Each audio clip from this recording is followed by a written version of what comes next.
Well, here, let me lay it out for you, because this is where we're going. Your own wife puts you out of town when you said you're in bed all weekend. I know you were out of town. You know why I know you're out of town? Because I have records to prove it. But then I have the corroboration of your own wife, okay, who actually thought she was covering for you and lied about how you went to Titusville. I was supposed to go down there. But you didn't. You went somewhere else. No, I mean, I told you I was planning to go down. I'd been. Yes, you were planning, but you weren't feeling well, so you stayed home is what you said. I stayed in my neighborhood. I didn't leave Missouri. That's a lie. You do a little twitch and you give yourself away when you do. So this is what I'm asking you. Are you the kind of person that helped plan the cold-blooded murder, or did you get wrapped up in something that you didn't mean for to happen, and you were there to talk to someone and explain to them how they need to appreciate your friend and make better life choices, and then she came at you and things just unfolded? No, nothing like that happened. Why were you down there in Bonita Springs? I wasn't. Where were you at?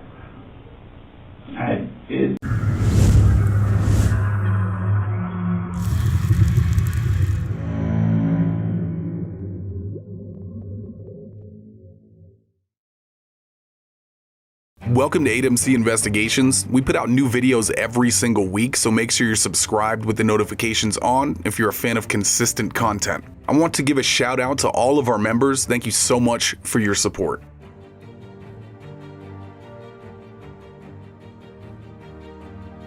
We will be putting a lot of extras on our Patreon, so if you're into more of a deep dive into some of these cases, make sure you check us out over there. The link is in the description below. The absolute best way to support the channel is to like and subscribe. It's free, it's easy, and it really does help the channel a lot, and we very much appreciate it.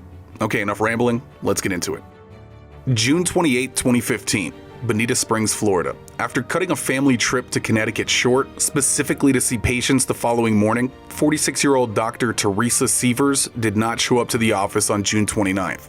She always showed up to the office. This is surveillance from Southwest Florida International Airport. This is the last time Dr. Teresa Sievers was seen alive. When a friend of her husband's went to check on her, he found Teresa lying on the kitchen floor in a pool of blood. There was a hammer lying next to her, and she was cold to the touch. She had been struck 17 times in the head with that hammer. After a failed first marriage, Teresa would marry Mark Sievers in 2003. They would go on to have 2 daughters. Teresa was the breadwinner of the family, with a very successful holistic practice, and Mark actually was her office manager. He was also delegated mostly to a stay-at-home dad status. During the attack, over $40,000 in cash and Mark's extensive gun collection were not touched. So what was the motive? Well, Teresa Sievers did have multiple life insurance policies totaling over $4 million. Could this have been the reason for her murder? Nearly 2 months went by without an arrest. But after receiving some tips on the case, detectives arrested Mark Sievers' childhood friend Curtis Wainwright and Jimmy Rogers in Missouri. This is the first interrogation of Curtis Wainwright. Jimmy Rogers invoked his Miranda rights and did not speak with detectives. Stay tuned as always to the end for the conclusion and spoilers, and make sure you look out for the second interrogation of Curtis Wainwright and also the interrogation of Mark Sievers himself. These will be posted soon. But first, let us have a moment of silence for the victim in this case.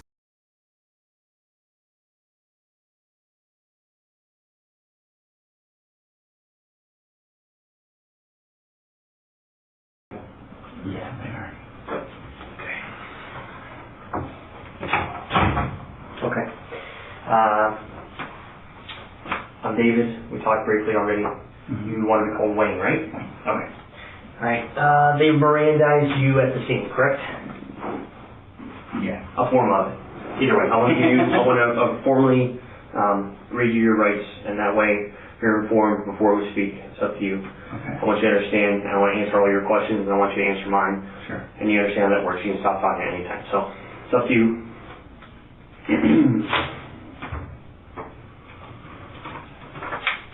You have the right to remain silent. Anything you say can be used against you in court. You have the right to talk to a lawyer for advice before we ask you any questions, and I have it with you during questioning. If you cannot afford a lawyer, one will be appointed to you before any questioning if you wish.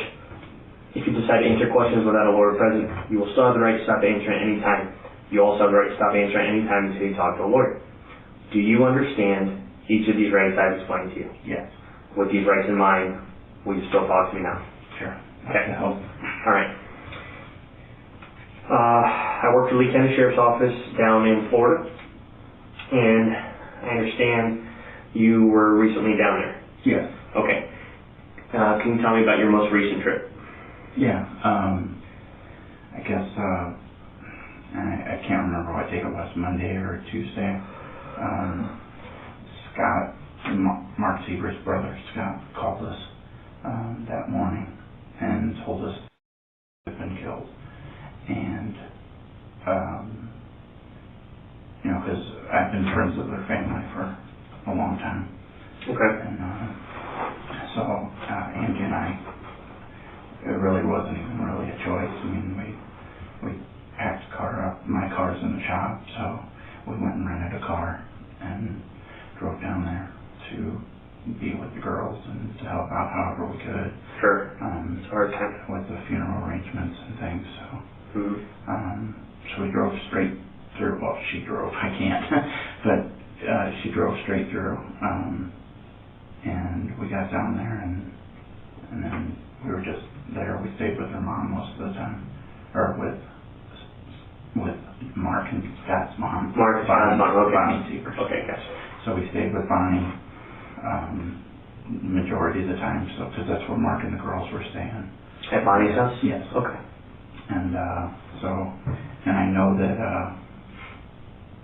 at different points down there, I know you guys had talked to Mark and Bonnie and them, and that's why I asked them while we were down there. I was like, I was kind of surprised you guys didn't want to talk to us, but right.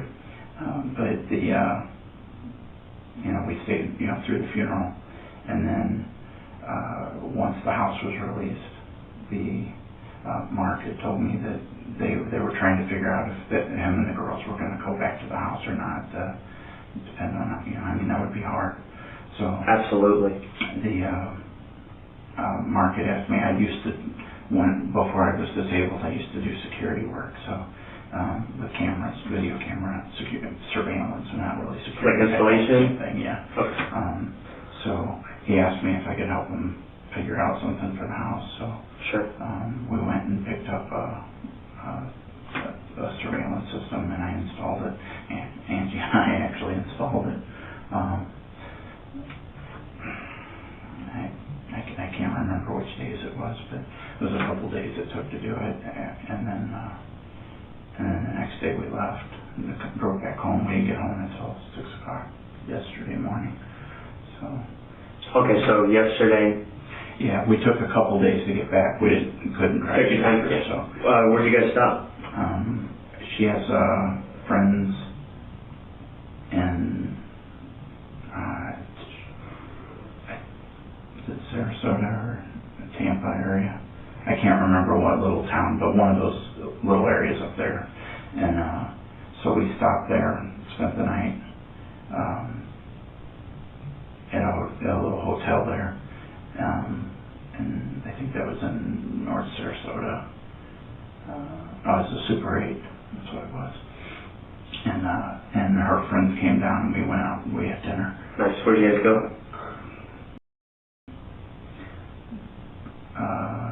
Some crap. It was the one where the Man versus Food. Oh, really? Was at, it's down on the water. Cool. It's Is it a seafood place? Yeah, it's a seafood place. Cool. What did you do there when you were there? It was this fried hot dog with everything on it. That's why I love her. I love that show. I love that show. So Adam, was it Levine or what is it? I think I love that guy. I love that show. You can't get enough of it. It's fun. But and I'm not a big hot dog eater, but I ordered it just because. Oh yeah. Yeah. Well, yeah. You had the experience. So me too, man. But yeah, so we had dinner. It was nice. We don't get to see them very often, so. And what was his friend's name? You have to forgive me. No. Take it to my head.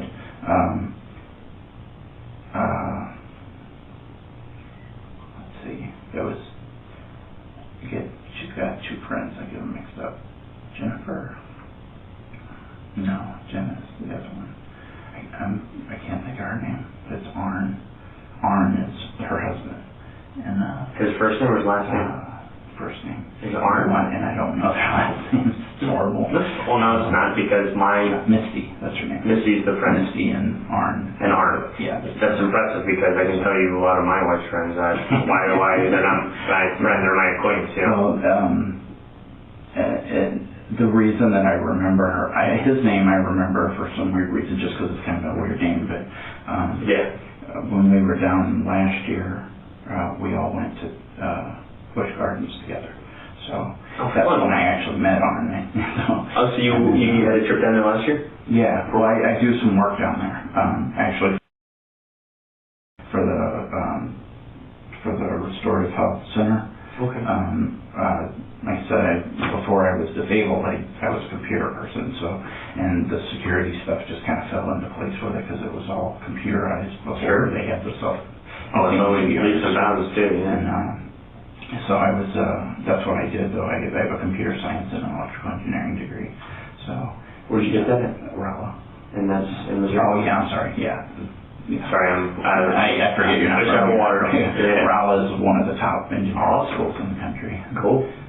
But yeah, so. Are your brothers and sisters? Are your brothers and sisters the same thing like you? That's smart. No. My brother was kind of the black sheep of the family, but my sister is. She's got her. She's a nurse, but she's like administrative. So she does real well. Good for her. So. Good. But yeah, I forgot what we were talking about. You were talking about a trip to the Busch Gardens. You said you would do work for Teresa. So, yeah. And they had asked me, they were having problems with their IT person that had been doing their IT work. Yeah. And there was, they had to do a bunch of upgrades on their servers and things. And that's part of what I did was network security and stuff. So I came down and we set up new servers and everything there at the office. So set up the remote access for their house so that they could access the office to work from home and things like that. So, it was computer stuff. But, and then when they have problems, they call me and I can remote in and help them. And nice. So I kind of took over their support desk stuff. Oh, no. Most of the time it was just reboot a machine or unplug the modem and plug it back in because of the fax. Sure. Everything with doctor's offices are fax related. So but I've done some upgrades on their internal, their medical system, their EMDs is what they use. But and that's what we've been talking about doing. We were planning a trip down to do the last upgrade because these latest, I forgot what they're called, but they're the medical codes, the diagnostic codes. Right. All changed again. Always. So the last time we decided not to upgrade because they don't do insurance. It's a cash, business. So they didn't have to worry about all of the medical stuff changing for the billing codes. Right. And but this time they changed the diagnostics codes as well as the billing codes, and that you have to have, right? So. Right. So we were getting ready to do another upgrade on the system, and that was being planned. Actually, I was planning on coming down really probably this week. So we were, I talked to Mark both about, once they got back and got settled in, and we were going to do it, because this upgrade's been kind of being planned for the last few months. And so, I think they had until September to do it. Before it would have been an issue, so we're taking our time. Sure. When's the last time you worked on their computers?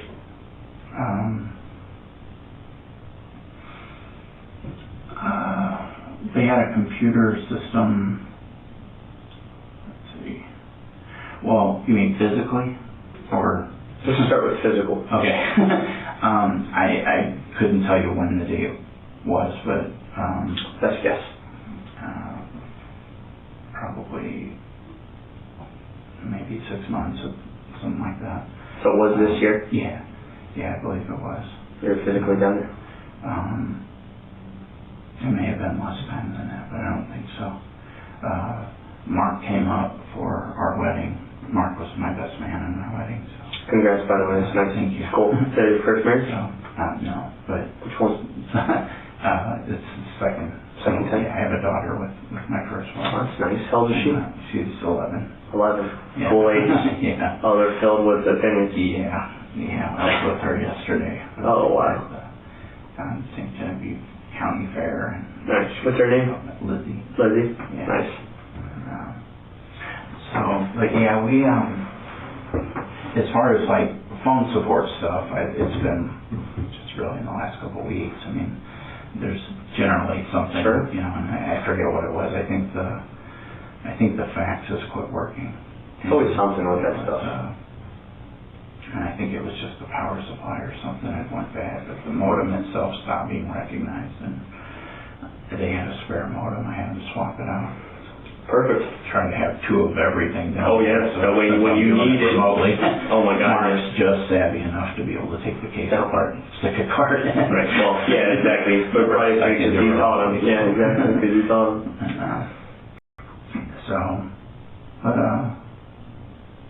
Yeah, that was probably the last time I was actually down there. So, I'm trying to think what it was. So you got a double major from that university? That's awesome. Yeah. So was that a bachelor's? Back then, computer science was only a minor. So, okay. I did electrical engineering with a computer science minor, but I went into the computer stuff is what I. The bachelor's of science you got? Yeah. Okay. Yeah. Well, awesome. I have the bachelor's in engineering. That's what I mean. Associates in because it wasn't a major, the computer science, but I've got all of the Microsoft certifications and right, and the Cisco certification, all that. Right, to do that work, that's part of the game. Yeah, and those are really kind of degrees on their own. Yes, and, they're very involved. So, no, it's impressive. It's cool. So, did you do other companies too? Yeah. I when I was doing the security stuff, I actually wrote the software that did the remote viewing. And so that was I wrote the software and so that's really what I went into was really programming and the computer. That stuff is software engineering. I think it's another language. That's very impressive. And so that kind of evolved over the years as the language has changed. But yeah, it was a good ride. But after the accident. So you said about the accident. How long was this? I think it was like 8 years ago.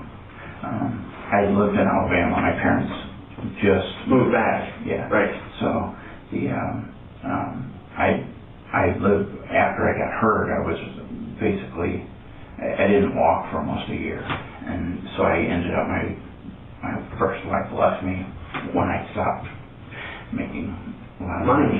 Sure. That's when I kind of find out what kind of people we really are. Yes, when you are put in a dark place in life and then you see who decides to stick around, that's the ultimate test. But the best part though, you have Lizzie, that's a nice gift. Yes, absolutely. And we have a great relationship. And it's, that's it, man. That's the epitome of life. That kid looking up to you and you doing right by them because... Yeah, she plays volleyball. So nice. We were at her volleyball game yesterday. Very nice. Didn't get home until like 6, and her game was going to be there at noon, and I was like, oh, but I went.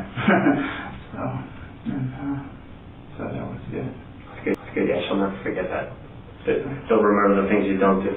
Yeah. I try not to remember anything. Yeah, no, it's hard. How often you get to steer? It varies.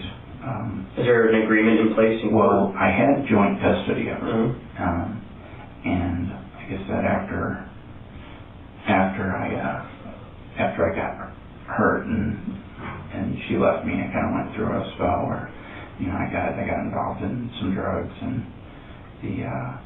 but I ended up I got in trouble, and so it was a possession charge. And what kind of drugs? It was meth.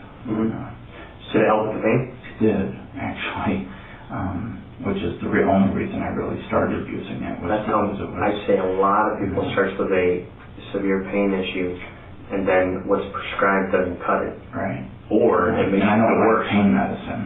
Sure. I don't like the way it makes me feel. And me either. but that let me kind of function, and I was in a real funk anyway, so that doesn't help. But I I've been clean a long time. And, good for you. I was. Well, you have the mind something else to. of someone who's really smart, so important. Right. Well, people like that can turn it off. I had friends from back in that phase of my life that, that never, still haven't come out of it, and and really all you can, you just can't. No. It's asking for trouble to stay with those kind of people. But that's I have one realize. person that was from that point in my life that I actually still have any contact with, and he's clean. His name's Matt. He's in Alabama. Nice. So, but he's doing better? Yeah, he's been playing for a long huge. time. He got married. And, nice. And he's got a lot of things to live back, for. So, but yeah, so that's kind of how that happened. But after the accident, it was kind of a wake-up call. And, obviously I wasn't using it, I fell asleep, but I had already kind of made the decision that I needed to get back to Missouri, and that was part of it, was, getting straightened out. So. Sure. But, so you were driving to Missouri from Alabama? From Alabama, and fell asleep. And you fall in a damn car crash? Yeah. So I really can't drive hardly at all. I've always had problems. I fall asleep driving, and so what do you do when you drive like that? I don't. I have to stop nonstop, and usually even in Alabama it's a 8-hour trip or 8 or 9-hour trip to where my parents were at, and usually that was a 2-day trip for me. So I break it up. Just can't do it. So I learned my limits. So, but then I'm the same way. But I have my immune system attacks my joints. What's it called? And it's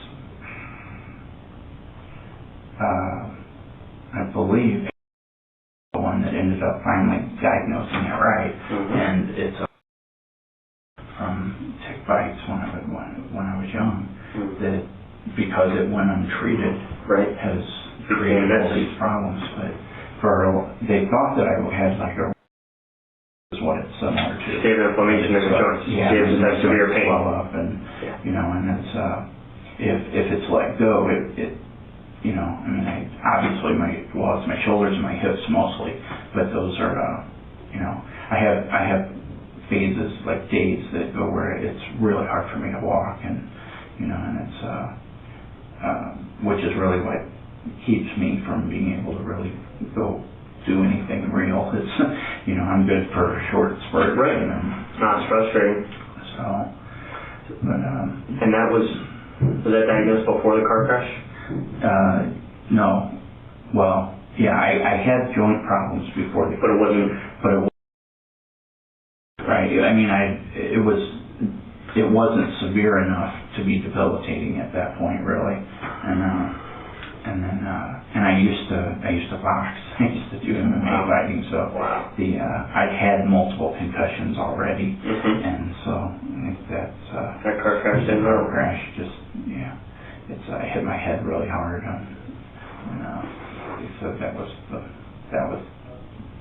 just a compilation of everything. So what kind of training style did you do when you were doing MMA? I did Okinawan karate, which was Shudokan. It's what it was. It was more of a stand up. It was more like a kickboxing. It was a mixture between 50-50, right? Yeah, striking. And but it had kicks and punches, which was great. Yeah, something about 50-50 on that, right? And then I did. I don't know if you remember back before MMA turned into MMA. It was called Tough Man. I fought Tough Man competition. So cool. So that was fun, but that was a little rough. Yeah, that's why those guys are this. I was a programmer by day, and so I did that as sport. Barbarian at night, So it's, but I enjoyed it. It was a sport for me. It wasn't, Make money? Fight out of anger. I did make some. I fought down at the arena, which is downtown. It's where the hockey games are played, and that was a big televised fight. And Cool. So made some money from that one. When was that? Let's see, mid-90s. Cool. Yeah. Oh yeah, things were starting to heat up then for sure. Yeah, I stopped competing in 2000, the beginning of 2000. I actually stopped in 99, but the beginning of 2000 they talked me into coming back for one more fight. Cool. Because I retired with a state title, and so it was. Oh yeah, so you want that, baby. So they didn't. It wasn't a title fight. It was a big ticket fight. I was just gonna say. They had a guy had gotten hurt in a previous fight and wasn't cleared to fight, so it was like the day before the fight. We need you, in your title fighter before. Yeah, we got to replace. We need it. We'll make it worth the while. Cool. So that's cool. So it was one of those. What was the title that you held? It was as far as weight class. It was a light heavy and a heavyweight. I actually had two belts, but because I changed weight classes. So I retired my light heavyweight belt when I switched weight classes, and then I went to heavyweight. Wow. And that one I still had when I quit fighting. So I retired with I wasn't undefeated, but I retired with the title. Nice. So I never lost a title fight. Nice. I just lose some fights. There's time to lose, I guess. It's not that, right? Yeah, anybody that says they've never lost a fight, that's a lie. Not really fought. No, they haven't. No. That's how you get better. So yeah, but like I said, I did it because I enjoyed it. It was a sport, so. It really didn't matter to me if I won or lost. I preferred to win, but yeah, that's why we do it. That's part of it. One of the journeys is the biggest part. Can you tell me about your car crash? I understand you're coming from Alabama to Missouri. How bad were, tell me your injuries if you don't mind. Well, I was in a coma for a while, so I don't remember the crash at all, just from what they told me.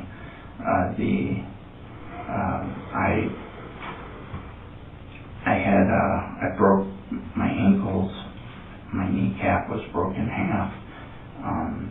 I had some kind of a small break in my back, and then a bunch of ribs were broken. But the ribs punctured my liver, my spleen, and my pancreas. So yeah, which is really the biggest reason I didn't walk, because all of the damage. Oh yeah. And, so I went. I was in a wheelchair, one of those electric chairs, for a while, which was fun because I put a tow hitch on the back and I pulled the kids around in a little trail, a little wagon. What kids are these? It was my nephew and my brother. Well, my nieces and nephews down in Alabama. Nice. When I was still down there, and so it wasn't really until I could walk and was mobile again that I was able to come back. So. It's crazy. So lucky, man. Started putting my life back together. What a neat story, though. I mean, that's the story. That's the human condition. Yep. And we push on. So, thank God you're blessed with the brain too, because you've been able to work. Yeah. The gift you've been given. My friends joke about it that even with brain damage, I'm still the smartest person I know. Oh well. But it didn't affect my cognitive stuff. Right. It affected my short-term memory more than anything. Sure. And it affects. But because it got you right here. The processing. The frontal lobe area. It was kind of everything. Everywhere. Wow. I mean, it swelled up. Scratching injuries all over, right? But I had a huge egg,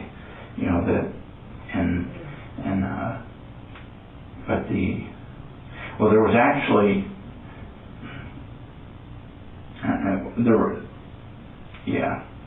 there were two accidents that actually that's where the brain thing came from, and the other one, I was in one of our work trucks and got ran off the road, hit a culvert and some metal cab. So that's the one that the egg came from. I got two mixed up. So what work were you doing? And doing installations for the security company. That was your first crash? So, well, it wasn't my first one. I've fallen asleep driving a dozen times and had accidents. How many crashes have you been in? I at least a dozen. So, but You've been in never different car crashes. Yes, well, bad crashes, yeah, but none of them were with other cars, and or at remember they're fixed on trees and things. And like I said, I've had this problem my entire life. What states has this been? Mostly in Missouri, but.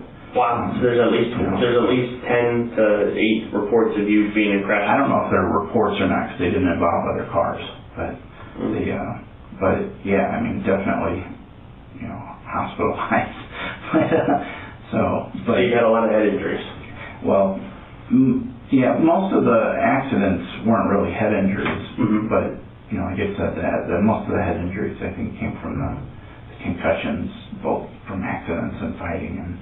Sure. But, all the blows. The last wreck in the truck is the one that I think they thought is where most of the damage came from. But the you one were in a coma.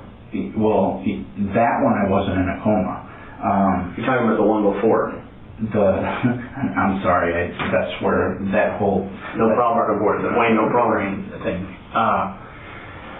So long story short, one is the one that. Because it happened in a work truck, which was actually my personal truck, because it was part of my benefits. But so I wasn't even working at the time. But because it was in a work truck, my health insurance wouldn't pay, and they made it workman's comp. And so I took off work, and during that time off work is when really reevaluated things a little, and absolutely, because I was working 70 hours a week. And that's why it happened, man. It's not even Lizzie was 6 months old at the time, so I know. We're trying the whole first 6 months, and I almost missed her being born because I came straight from the office. And so what company was this for? It's called ICAll. ICAll. Yeah, ICAll. Are they still in business? I don't think so. After I left, I think it, because I wrote the software. Yep. Oh yeah, you were the crux. But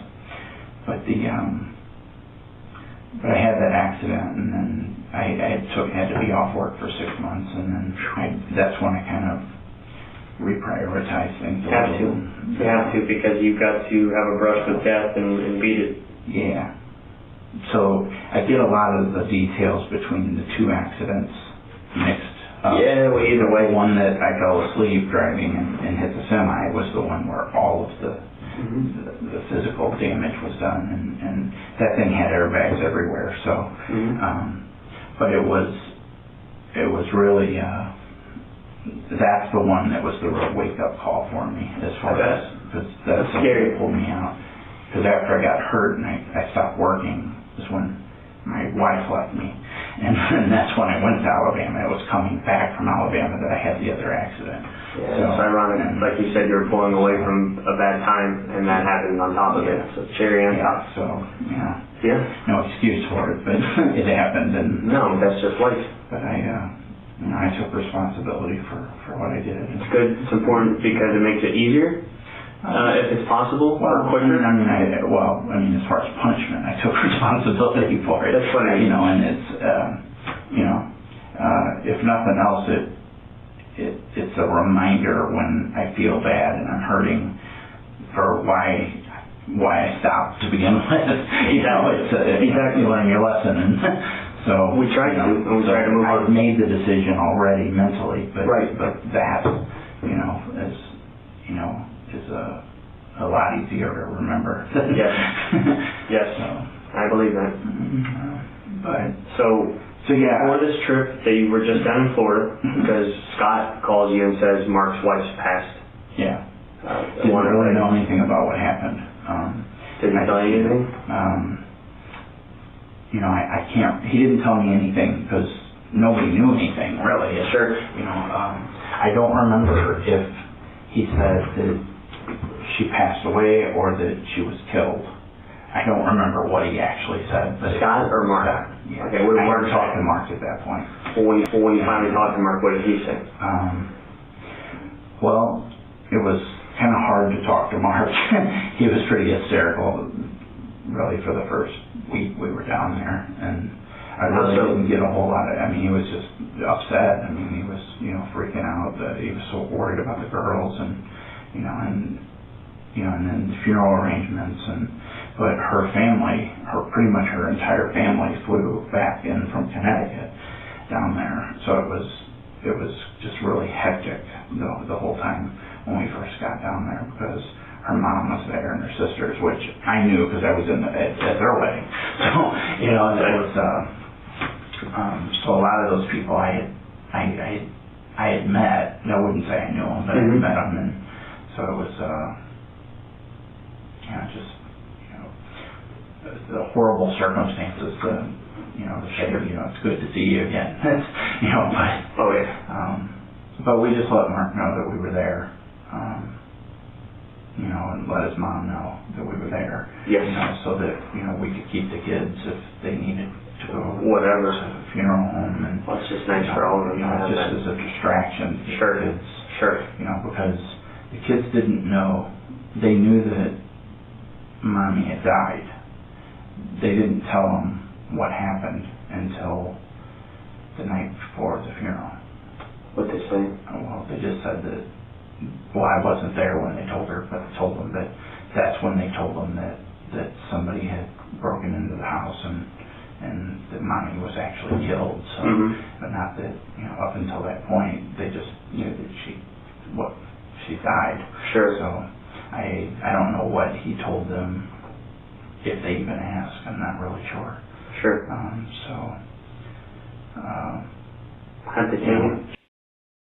Okay, Josie's the older one. Yeah. She took it pretty hard, but kids, we're going through this now because her daughter Angie's daughter passed away 4 months ago. What was her name? Chelsea? Chelsea, yeah. And she was, that was Bryson's mom. So. Right. And so we. And their daughter too. And, yeah. And, Kaylin. Kaylin, that's right. And Kaylin's young enough that she's not going to remember. She doesn't really remember, but I was kind of upset about the situation at the funeral because of the open casket and for Chelsea. And Kathy, grandma, great grandma, but they call her grandma. Sure. And Kathy, Kaylin, she's in a wheelchair. She was born with. Yes. So she doesn't walk, but she's in braces and she can stand up now and all of that. She's doing so awesome. And but Kathy was talking to somebody right at the casket, and Kaylin came in she uses a little walker now, and had grabbed her, and she didn't think and picked her up, and without thinking about it. So Kaylin saw her mom, and then it was like, and she's got the beautiful voice, and she's just like, Mommy, and it's like the entire place just started bawling. It was like, Mommy, hold me, Mommy, and it was like, and then when you get her away from her, it's like, I want to go to Mommy, I want to see Mommy, where's Mommy? And then we go to the church where the thing was. So the first couple times we went back in the church, the first thing she goes, where's Mom? That's where she saw Mom. Where's Mommy? So, and a lot of people that go to the church were at the funeral. So it's like everybody knows what the situation was. The irony is so hard. Harder for the people than it is for the kids. I guess that was the point I was getting to, was that the kids kind of go, they'll take it real hard, and then 10 minutes later they'll be out playing. Well, and it's like, and that's from going to counseling and things, and that's how they're made. The grief counseling and stuff. That's what they said is normal for kids. So that's kind of how it is.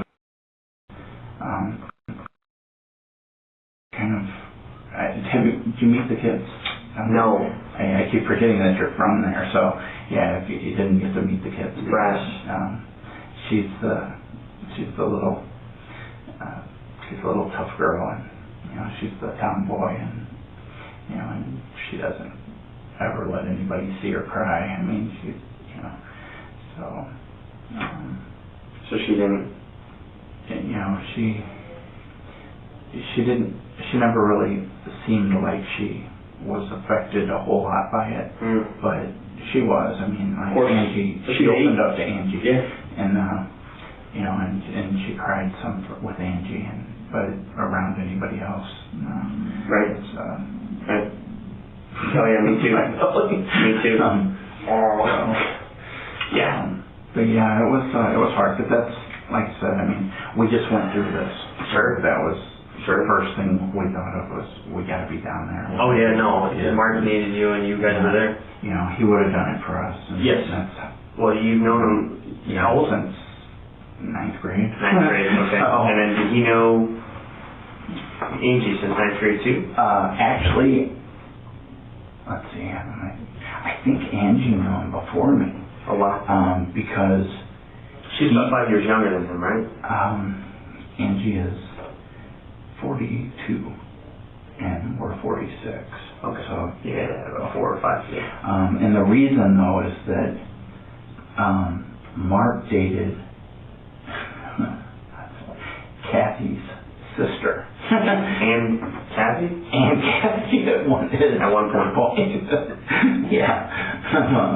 So you know that. Mark gets around, man. And you know, so but Shelley was Kathy's sister, and who is way younger than Kathy is. So we all went to school together, Mark and Shelley, and so when that's how I met Mark was because my girlfriend knew Shelley. Cool. And that's how we met. That's one. Who was your girlfriend at that time? Her name was Carrie. She came to Florida for the funeral too. Oh wow. And so we've all stayed. That's nice. Stayed friends. Nice. So yeah, we. Didn't you date Angie back in the day? Or no? Yeah. Angie and I have a 16-year-old daughter together. So yeah. Angie and I dated 20 years ago off and on for about 5 years. That's the girl that lives with you guys? Yes. What's her name? Elizabeth. That's Lizzie. Oh, that's Lizzie, the 11-year-old. We ended up with you have two Elizabeths? I didn't know that Elizabeth, the one that lives with us, was my daughter until a year ago. A year ago? Yeah. Actually, none of us actually knew. Wow. Because she ended up back with Ernie, right. So and he ended up back with Ernie. Ernie just got locked up. Did he?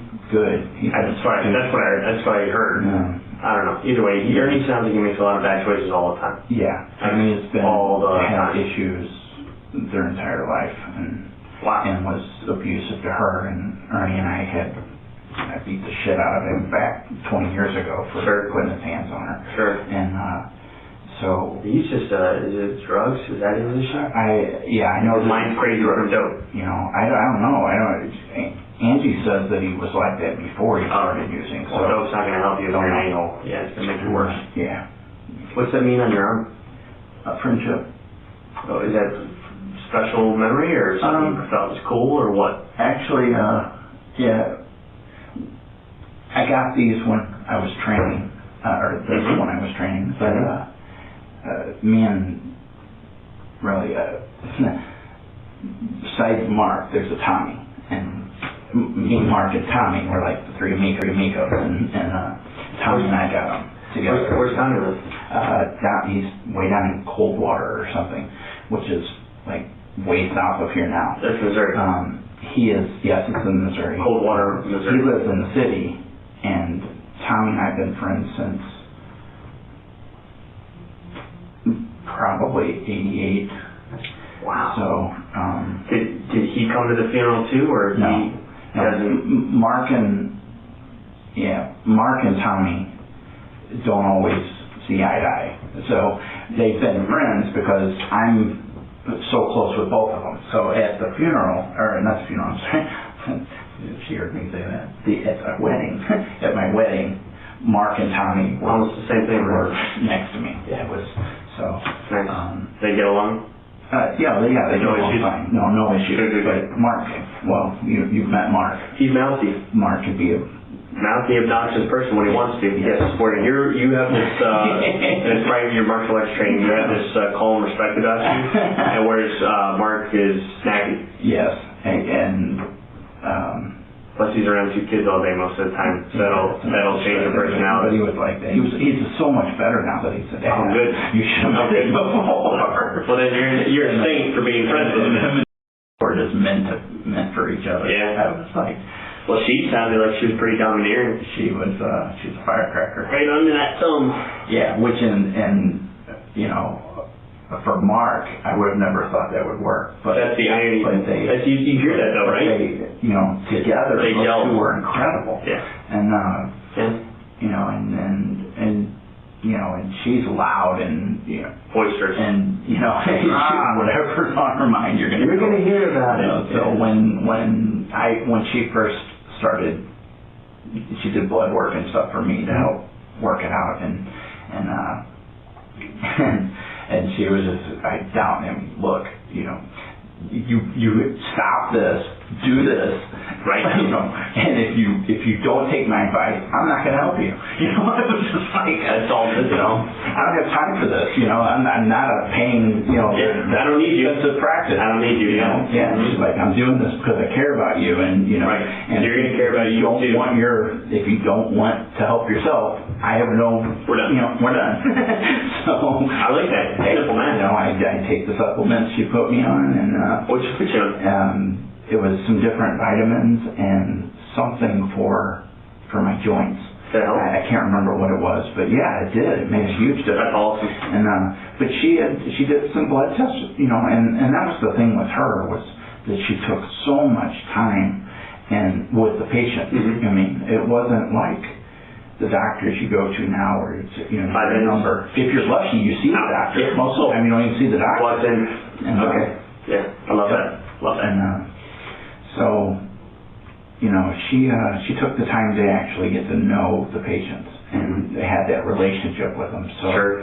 You know, because a lot of the minor changes in people, you know, a regular doctor would never pick up on, because they don't take the time to know. And then you come back in, you know, 6 weeks, and it's like, you can't, you know, how are you going to know? You know, they changed my medicine drastically and then tell me come back in 6 weeks. And it's like, okay, you just changed the medicine, and if I don't take, because of the brain injury, I have issues. And like what? And well, I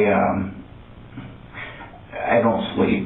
Mm-hmm. Or I can't stay awake, or I get real irritable, mm-hmm. and you know, because of that is the frontal lobe. It's where some of that, like most people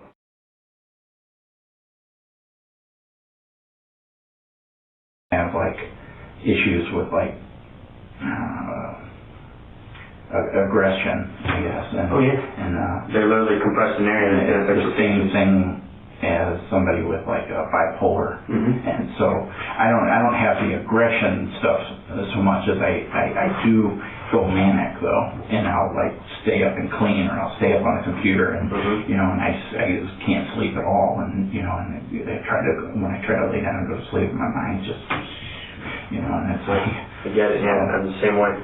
And so I have to take medicine to sleep. I have to take medicine, you know, to stay more, you know, even keel. Steady. Even keel, right?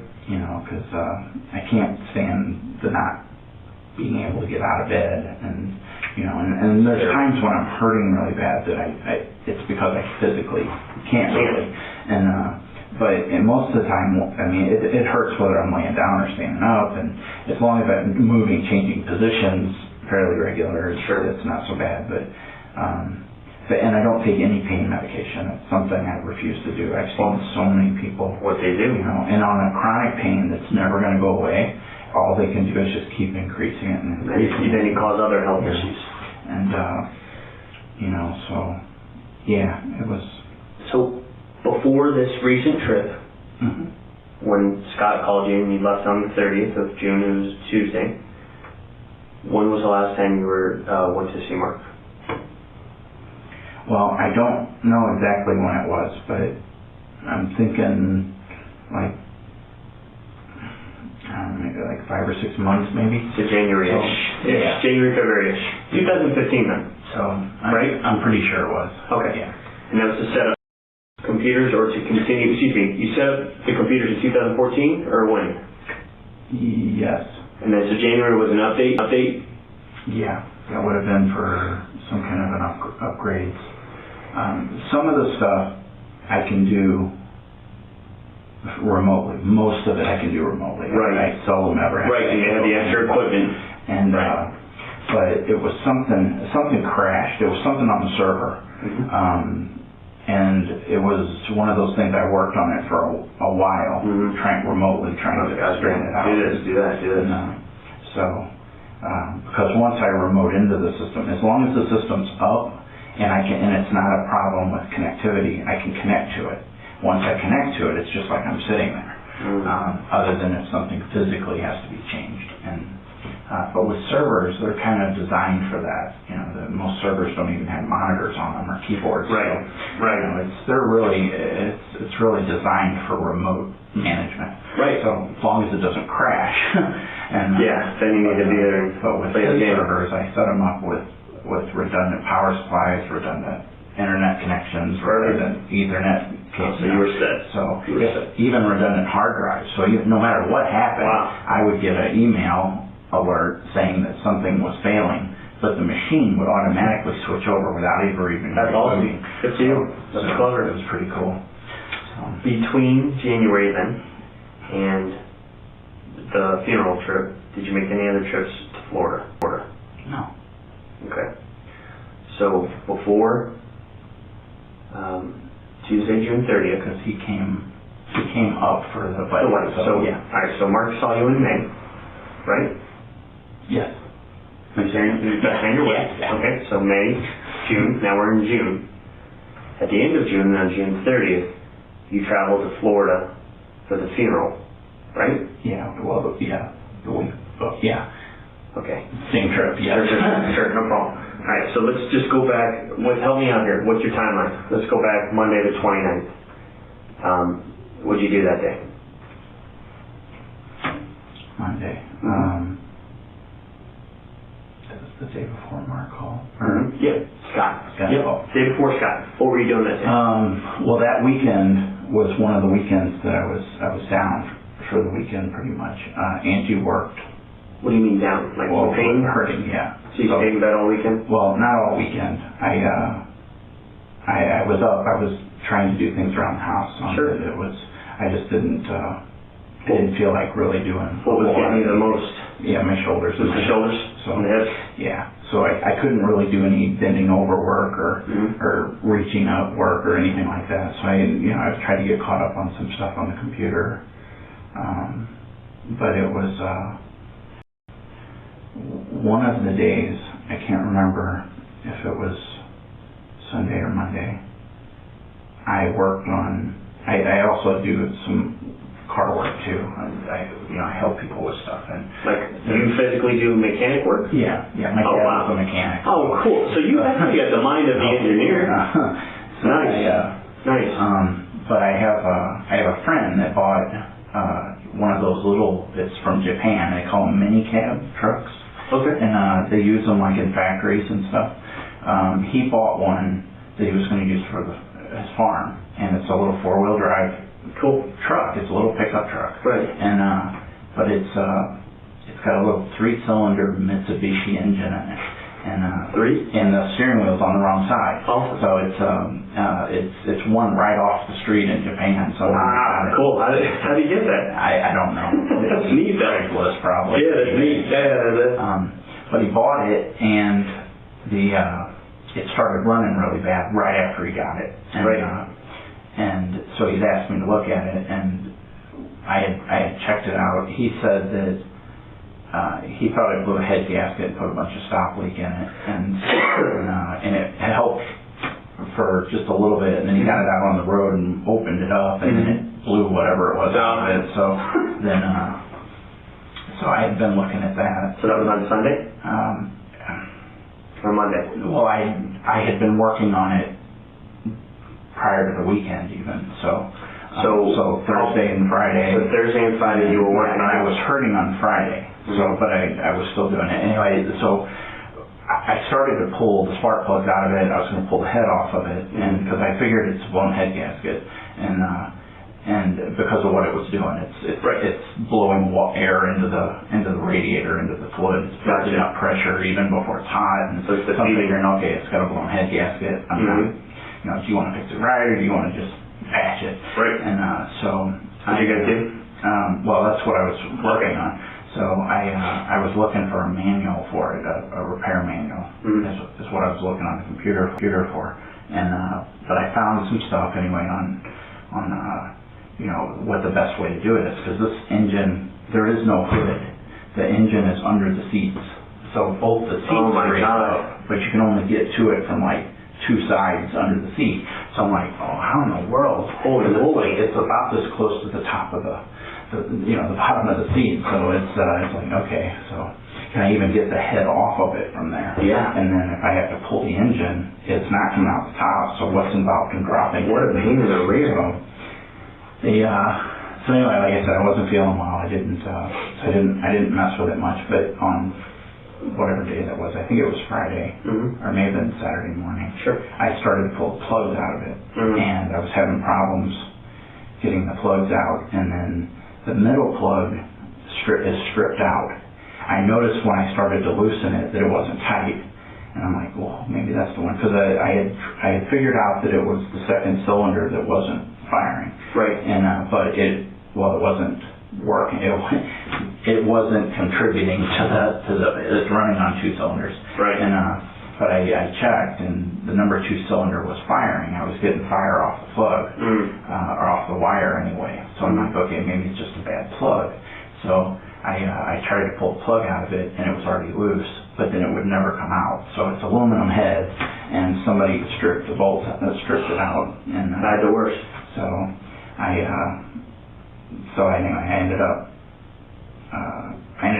stopped working on it at that point. So this is Saturday morning.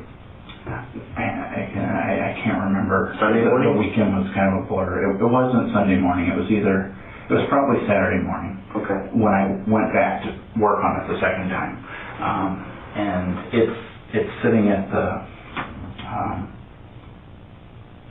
It was at his house, but we brought it down. It's in a shop now where I can work on it at night. And where is that? So, off of 21. He's the one that owns the trailer court where we live. Oh, nice. And, so what's his name? Chris Taylor. Chris Taylor? Yeah.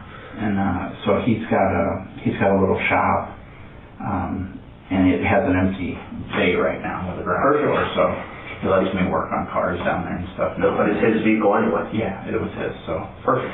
Got it down there, and they relieve some of the rent, so I could work on. Yeah, and I do some maintenance at the trailer park too. So because what disability doesn't really electrical work, because I was a licensed electrician. That's awesome.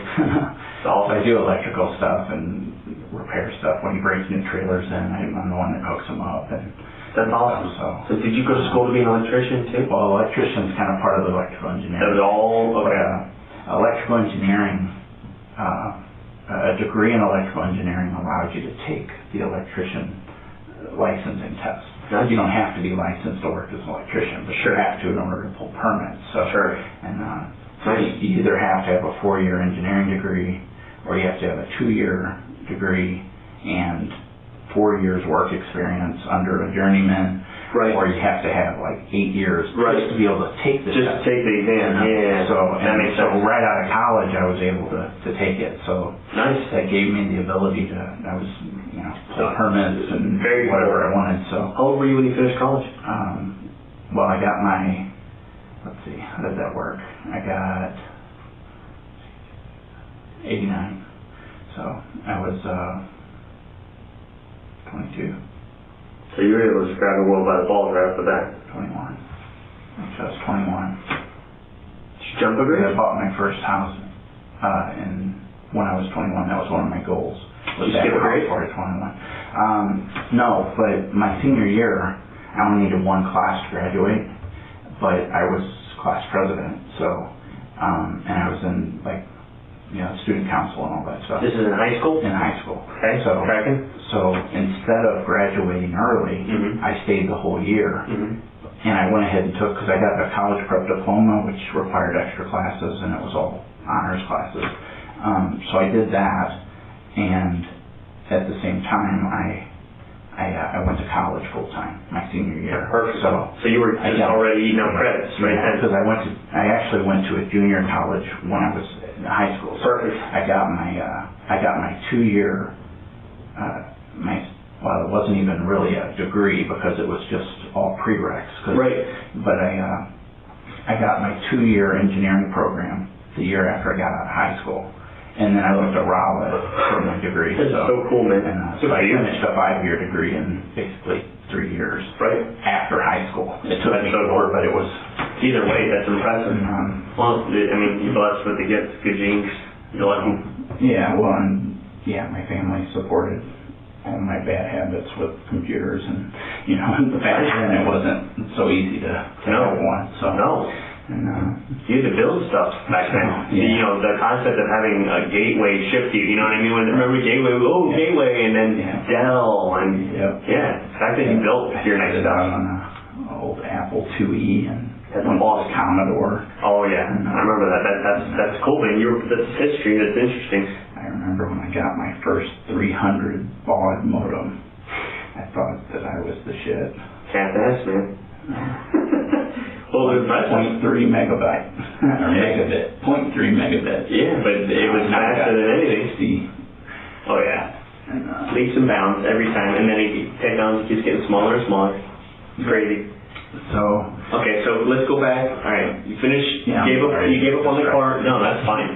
So Saturday morning, you attempted it a second time, the vehicle. Well, what I did was I ended up having to get a tool, what was it? which I borrowed. It was a spark plug.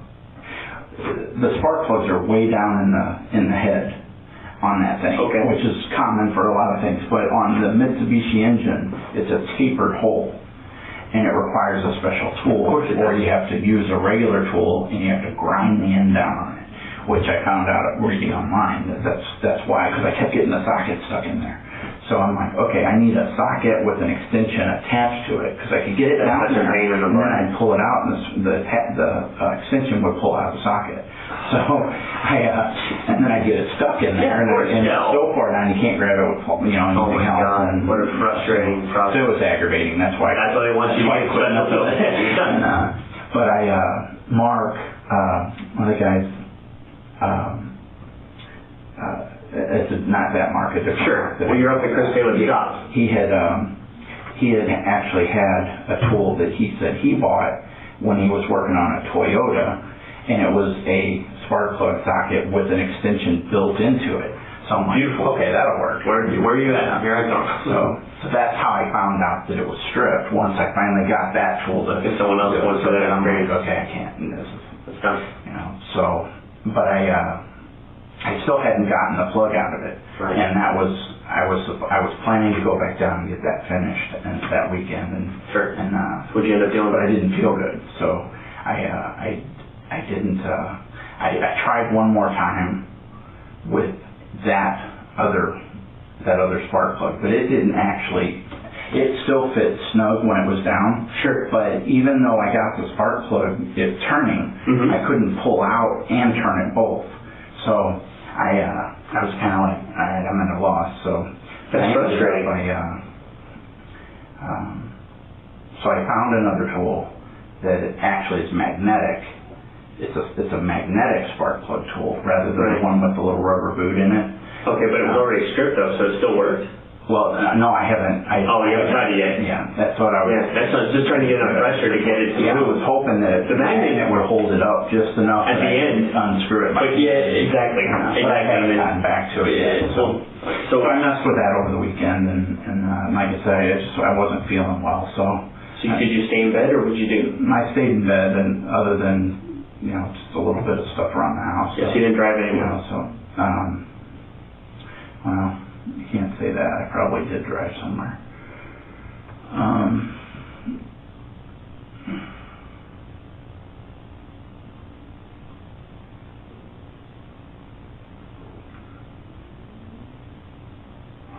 I don't actually remember going anywhere, so maybe I didn't. All right, so If I Saturday. did, it was somewhere local. It was Somewhere local, nowhere far. No. Okay, so Saturday is June 27th, and you were working in the morning.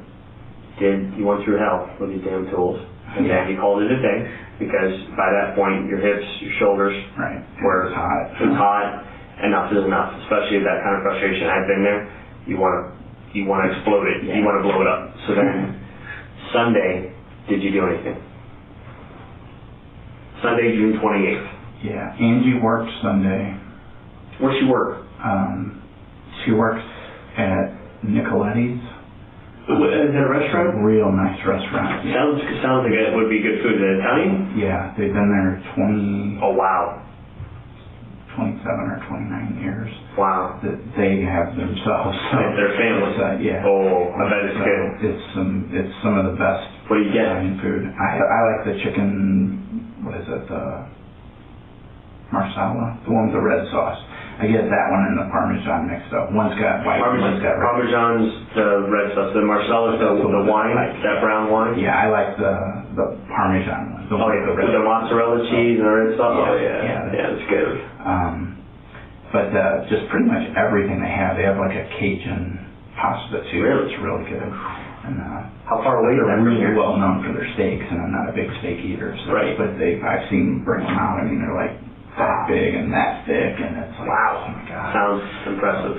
How far away is that from here? 40 minutes maybe. Oh, so she's got like a 40-minute drive to work? Yeah, but she only works Thursday, Fridays, and Saturdays. Okay. And Sunday she picked up Sunday.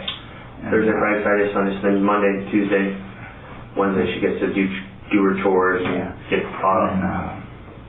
And then she tries to, go up and Bryson's been acting out a lot here the last, really, poor kids. Yeah. But Seeing the sister in the hospital, mom's gone. well, this was before Caitlin went in the hospital. So, but we've been trying to keep Bryson more. We'll go get him for a couple days. Sure. Just to try to help his grandma out. Well, yeah. Well, does Kathy work too? No. Okay, so she's retired or she's still? Well, she does hairdressing, and I think she still does a little on the side, but... What city is Nicoletti's in? Do you remember? I know exactly where it is, but I'm not Is it sure in what Baldwin? the city is. If it's not Baldwin, it's right on the edge. It could be Valley Park, or it could be Baldwin. They kind of all come together right there. It's right at the corner of Big Bend and 141.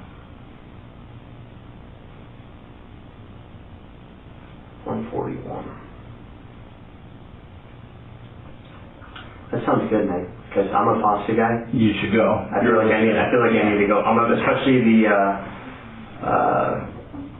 the white sauce Alfredo with garlic. Like I'm addicted to garlic. I smell the garlic, the fresh garlic and the olive oil. Yeah. Oh, that smell, the Italian butter, Yep. Really good. Yeah, I like that on my bread. Oh, I love dipping sauce. Oh my god, man. I can make a meal out of that. That's good. Especially with all the medication, are you able to drink at all? Like wine or anything? Yes and no. I know those anti-inflammatories. Yeah, they're hard on your Yeah, stomach. So, so I have stomach problems. So I'm not a drinker. Yeah, I wouldn't be. Well, I will for a birthday party or the wedding. What do you drink when you do? Beer. No, I'm not a hard liquor drinker. Yeah, no. Well, I wouldn't with all the meds. What kind of beer do you like? I like the microbrews. So I like the IPAs and That's hardcore, man. That's hard beer, but it's one IPA and you're looking at 9%. Wow. So yeah, it's good though. But that's the ones that I like. I like the flavor because the flavor's amazing. I did the microbrewery thing all the time. I used to go. Flavor is amazing on those.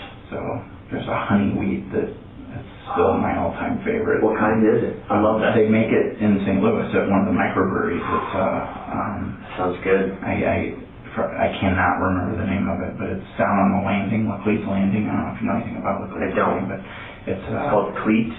Laclede's Landing. Laclede's. Yeah, that's it's where Lewis and Clark launched from. Wow. It's right there by the That's arch. what's neat about being up here is the history. I love that stuff. St. Louis is a cool city. Yes, it is.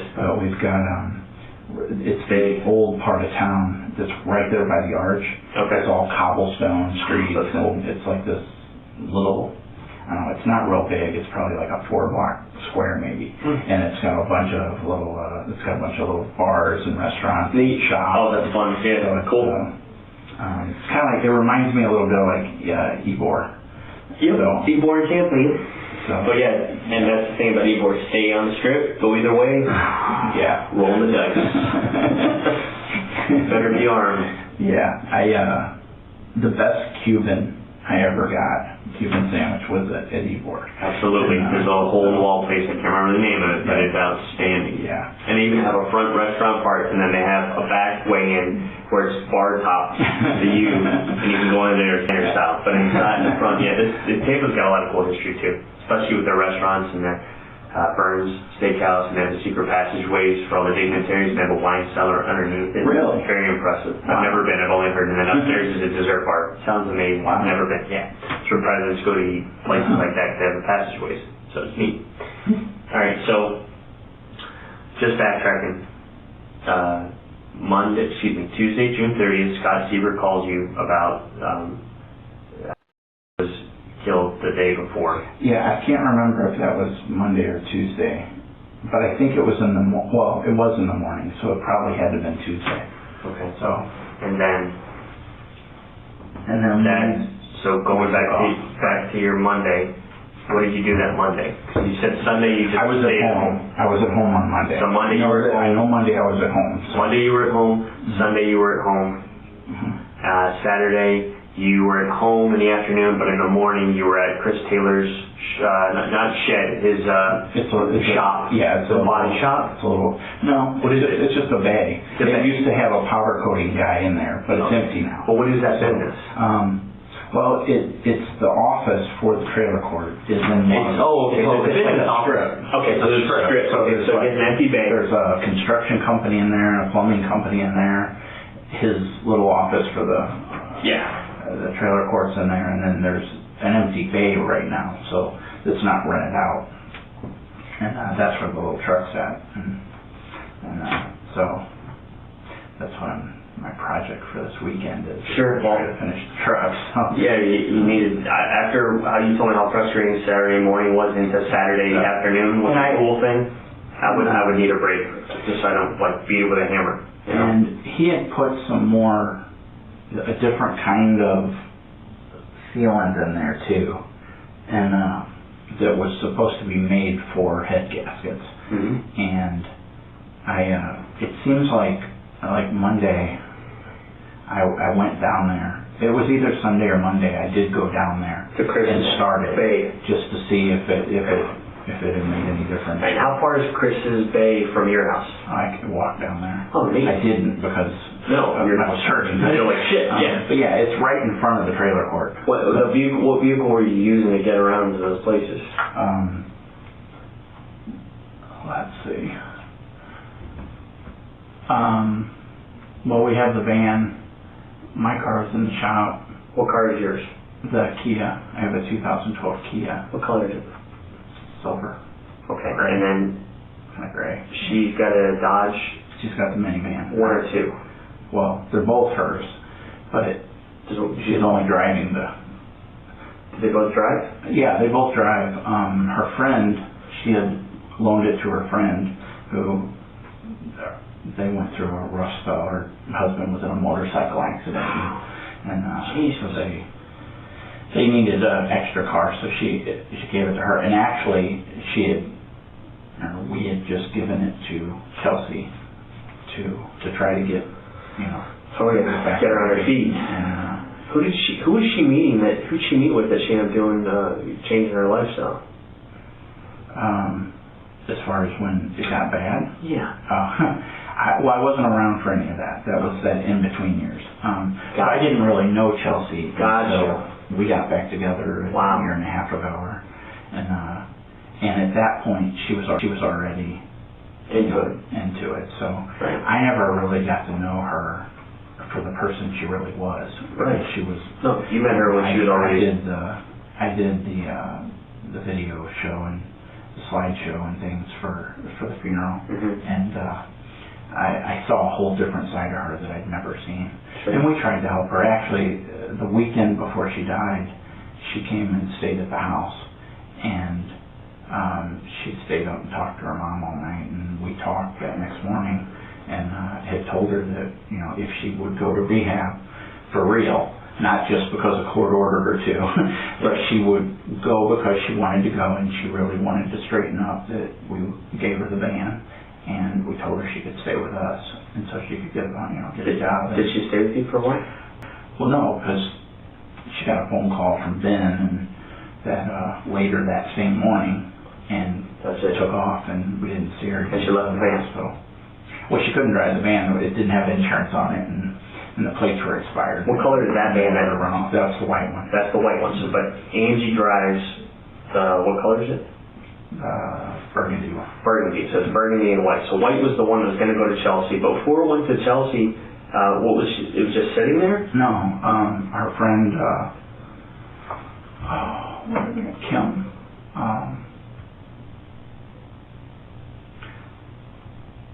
John, that's his name, John. Kim and John. They're just friends of hers.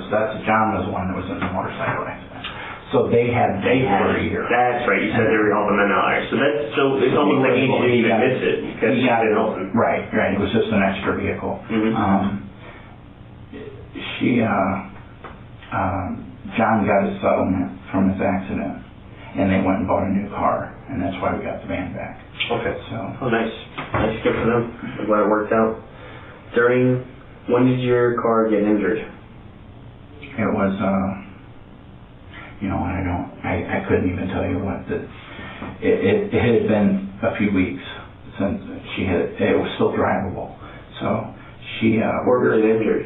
In the front. She rear-ended somebody at a yield sign or something, and she didn't hit it hard, but she said it was a Jeep. I wasn't in the car. Sure. She said it was a Jeep or something, but it had a tow hitch sticking out of the back. Oh, God. So it went right through the plastic on the car, and, so it's the headlight and the grill and the bumper and sure. So, but it was still drivable.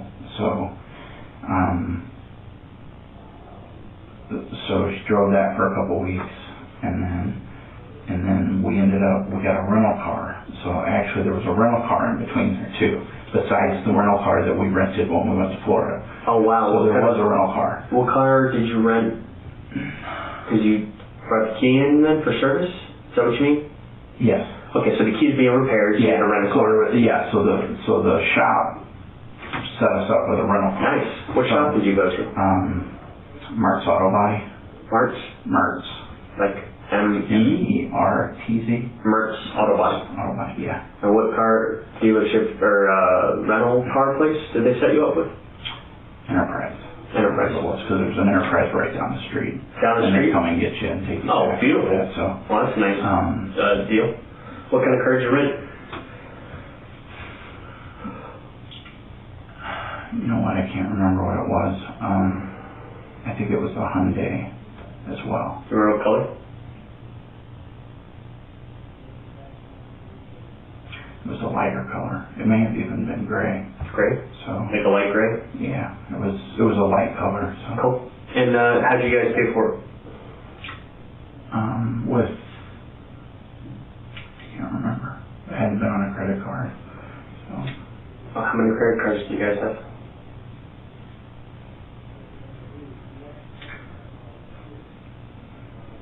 3. Are they in both your names? No. They're all in your name? Yeah. What kind of credit cards? I have 2 Capital One cards. Capital Ones? Credit One. The Credit One? Yeah. So those are the 3? Yeah. The Capital Ones, are they different? Like a reward? What kind are they? I don't know. It's platinum. One of them's rewards, and the other one's just their regular platinum cards. So the Capital Ones, and then you said, what was the third one? Credit One. Credit One. Do you remember what card you used? Don't. Okay. So you used that for rental, and how long did you keep it?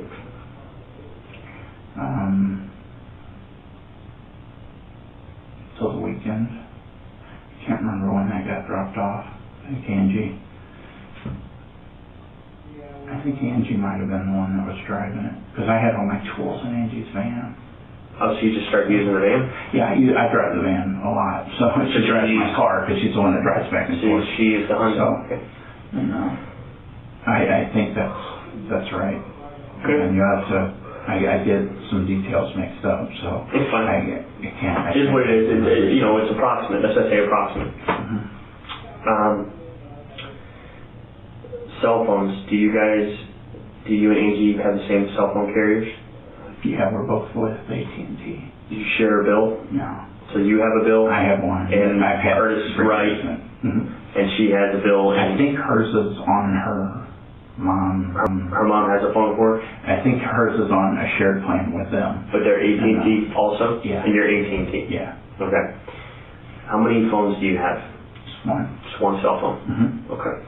Yeah, because I use that phone for, for remoting in, for doing support and things. I have my phone set up where problems, I could actually use my phone if I wasn't Really? home. The smartphone applications? Mm-hmm. That's clever. Yeah, because I can... what kind of phone is it? Is it a Droid or an Apple or what? Yeah, it's a Droid, but it's That a is Note 2. So what? Note 2? Galaxy Note 2?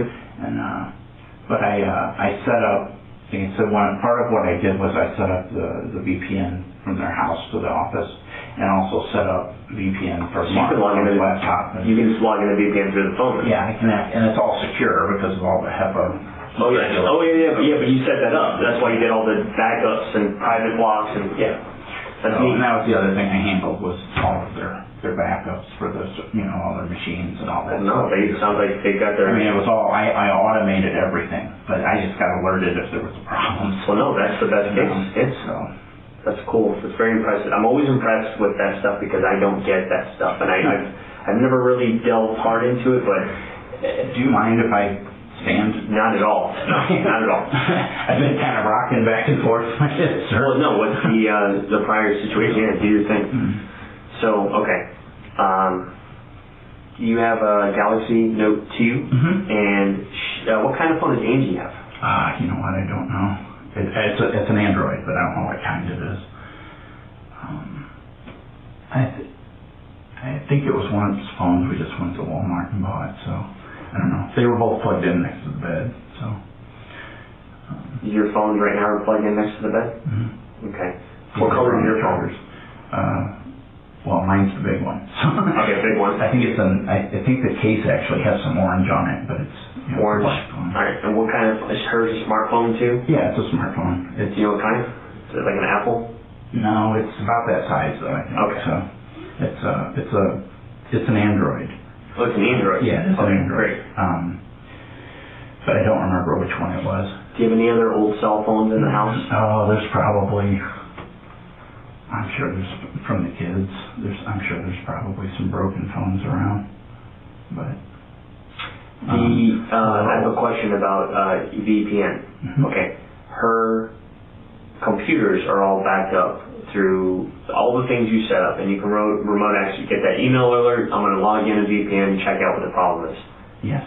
Her alarm system for her office, is that connected to anything you do? No, I don't have anything to do with the alarms. What about the alarms on their house? No. Okay. No, that's all monitored through somebody. Through a company? Yeah. Okay, not you? No, definitely not. No. You have... No, because that's the kind of stuff that, I mean, you have to have a call center for that kind of stuff. That's what I thought. Because it generates the dials out, blah, blah, and it needs... That's all. It's not just like a phone call out. It's a special protocol that goes to the data centers. So that, right, because they have to lane with the police they can see. And then dispatch. Yeah, it's not just for the dispatch though. It shows them what sensor set the alarm off. Very neat. Stuff, Oh yeah, so that's very technical. Yeah, you need monitoring, like you said, at a call center. Got it. Do you know the alarm code for office? No. Do you know the alarm code for Mark's home? No, I wouldn't have had any reason to know that. Do you know the alarm code for their garage door? The opening code? Yes. I do now because Mark gave it to me when we were down there when I was working on the when I was putting the cameras up. Okay, and that was after the funeral? Yes. Okay. So you made it for the funeral, right? You were there? Yes, we were there. Okay. We drove straight through, so... When did you get there? July 1st?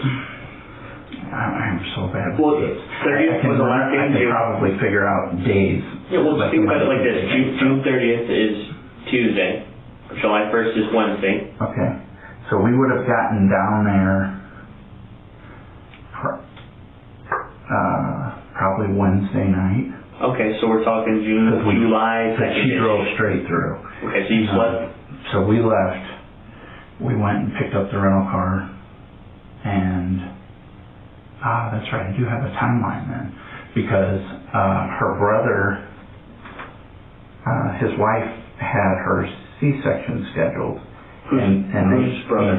Angie's brother. So they had a baby on Wednesday at 3 o'clock. While you guys were gone? No, we stopped at the hospital. Where do they live? They live in High Ridge. And is that Missouri? Yes, I'm sorry. I can't read that. It's up towards where Mom Oh, was. so wonderful. So you got to stop and see them. So we went. So you had to head the opposite direction then? How did that work? We went by. Yes, the opposite direction. Oh, wow. Except that when you're in the city, you go across the arch.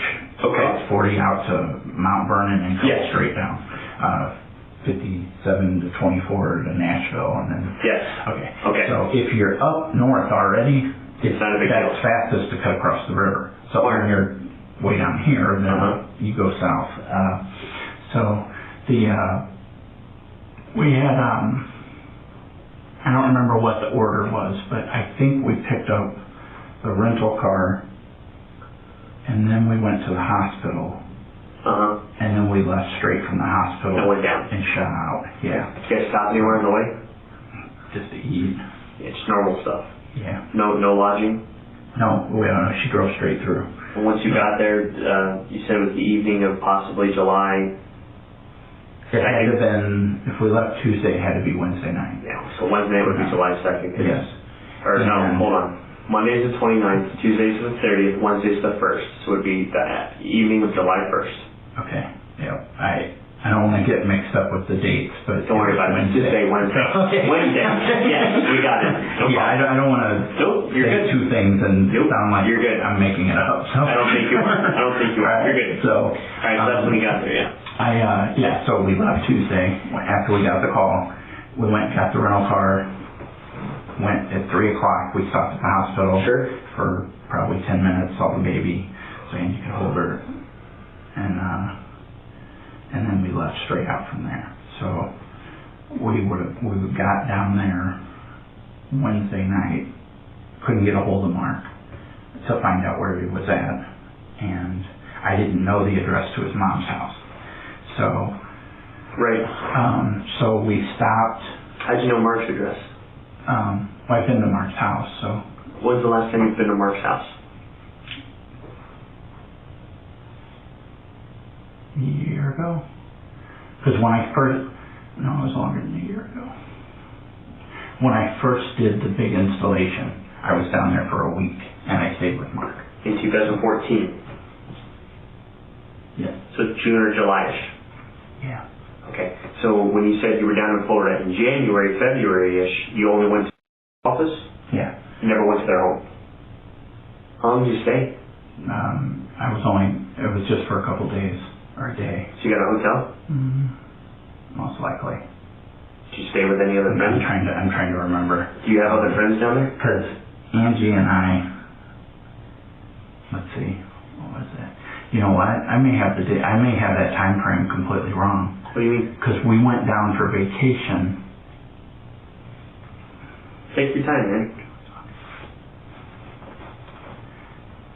No, I'm sure I went down there when the server crashed. But we were down there one time in between from the original install because Angie and I and the kids went not to Mark's, but we went to Titusville. We have another friend who has a condo in Titusville. Cool. What's his name? Jerry. Jerry what? Levinsky. Levinsky? Yeah. What's Jerry do? Jerry and I do, he's retired. Oh, good for you. But Jerry and I do, antique stuff, where he buys antiques and we do auctions and stuff. Oh, cool. We go to auctions. We don't have the auction. No, that's fun, though. So we do, this finance something. It's a really hobby, But yeah, well, no, it's fun. So he's getting into gold and silver now, and wow. So we bought the test kits and stuff. So cool. when he gets all the scratch stuff, and I do the testing on it fun. and things. So would he ship it to you? No, Jerry lives here in town, but he has a condo in Titusville. Now I understand. So Jerry let us use his condo last year, and we took our family vacation down. What kids did you go with? You know what? That was, I told you that we had went down and went to Busch Gardens? Yes. Same trip. When you were with Misty and Art? Yes, because we went to Titusville first. Right. And then we came back over. Because we were going to go to Disney, but the kids didn't want to go to Disney because it's so crowded. Right. And we were talking to which kids were Misty. And Misty told us that Busch Gardens was actually a better place to go if you want a roller coaster. Oh yeah, that's absolutely. What the kids wanted. Absolutely. Which kids was? Both Lizzie's and little Ernie. Cool. And he's 15 now, right? Yeah. Where's he staying at? He's in I don't know the name of the place, but he's in a like a residential home. Like a group home? Yeah. Okay. Yeah. Because there was some issues. I remember he tried to accuse you of something, or. Yeah. Initially, that was the issue. What's the deal with Ernie? He's big Ernie's kid. I kind of said it all. So no, Ernie's got a bunch of problems. He's struggling with this whole thing of being gay or not, and he got in a bunch of. Well, when we first moved to Hillsboro's obviously a small town. Yeah. And this is the school I graduated from. Really? So this is my hometown. Sure. So when we moved down here, he was all happy because he met all these new people, and I warned him. I was like, you cannot go in and start throwing. They're not as progressive. Yeah, tolerance. What was the word I was going to use? Tolerant. Yeah. They're not as tolerant down here as what you're used to in your school. Where was he? In Valley Park. Okay, in Valley Park. Which is also, it's even smaller than Hillsboro. But they're not for some reason. It's kind of in that middle area there. And they all grew up there, so he's been there since kindergarten. So maybe that had something to do with it. What you're saying is... But he had a bunch of trouble at school, even in Valley Park. He was always having trouble. Behavioral issues. And so Ernie's been on medication and has been seeing counselors since Angie said since he was 2. So I remember Ernie as a baby back when we stopped dating.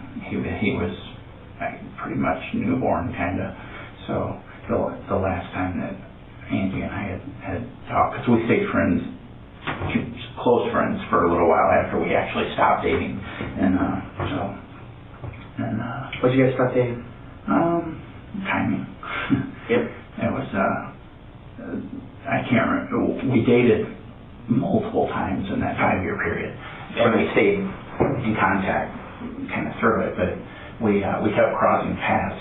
So it was like once we hadn't talked for quite a while, and somehow I ended up at, I don't remember if it was a graduation party, or not a party, but a graduation, or it was a ball game, something at the school. Sure. And through somebody I went with a friend who had a kid playing, and ran into Angie there. So, and then we started talking and started dating again, but she struggled in the beginning with the Ernie thing, because he was the kid's dad, and